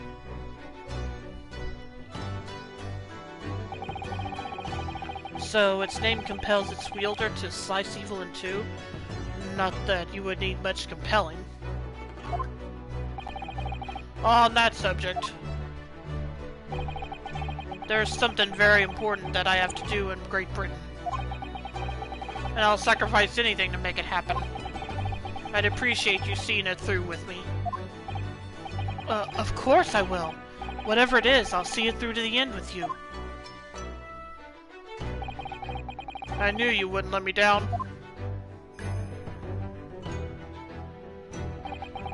That important thing he had to do. I still don't know what it was. What that was. But I'm going to see the place for myself and work it out. In Great Britain's capital, London. Well, Cosima isn't seeing much of anything now. That's true, and welcome back, Soup. And that's the end of this chapter. Trophy earned, Crash Course candidate.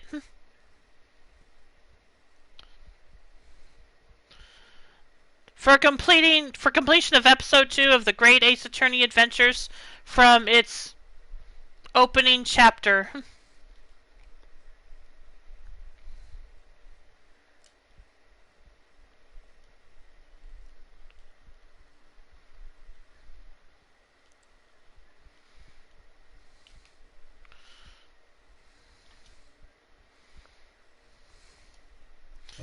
Okay, save progress, yes, and this is where I'm going to end the stream for tonight.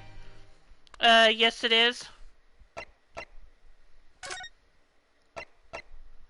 They really wanted to make sure you knew how to use the deduction dance mechanic. Yep.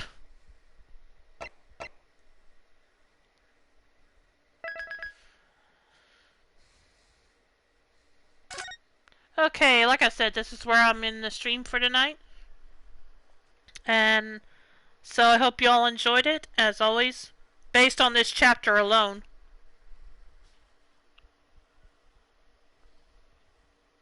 Yep, definitely. Hopefully I'll remember how to use it. But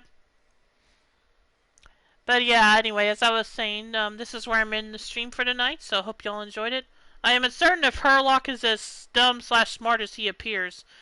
Yeah, it is hard to say.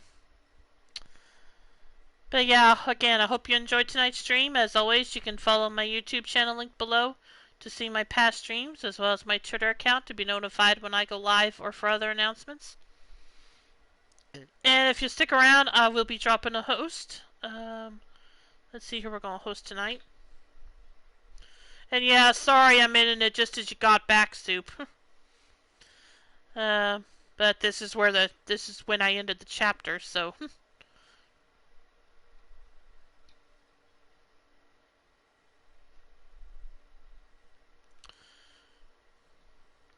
Let's see who to host tonight.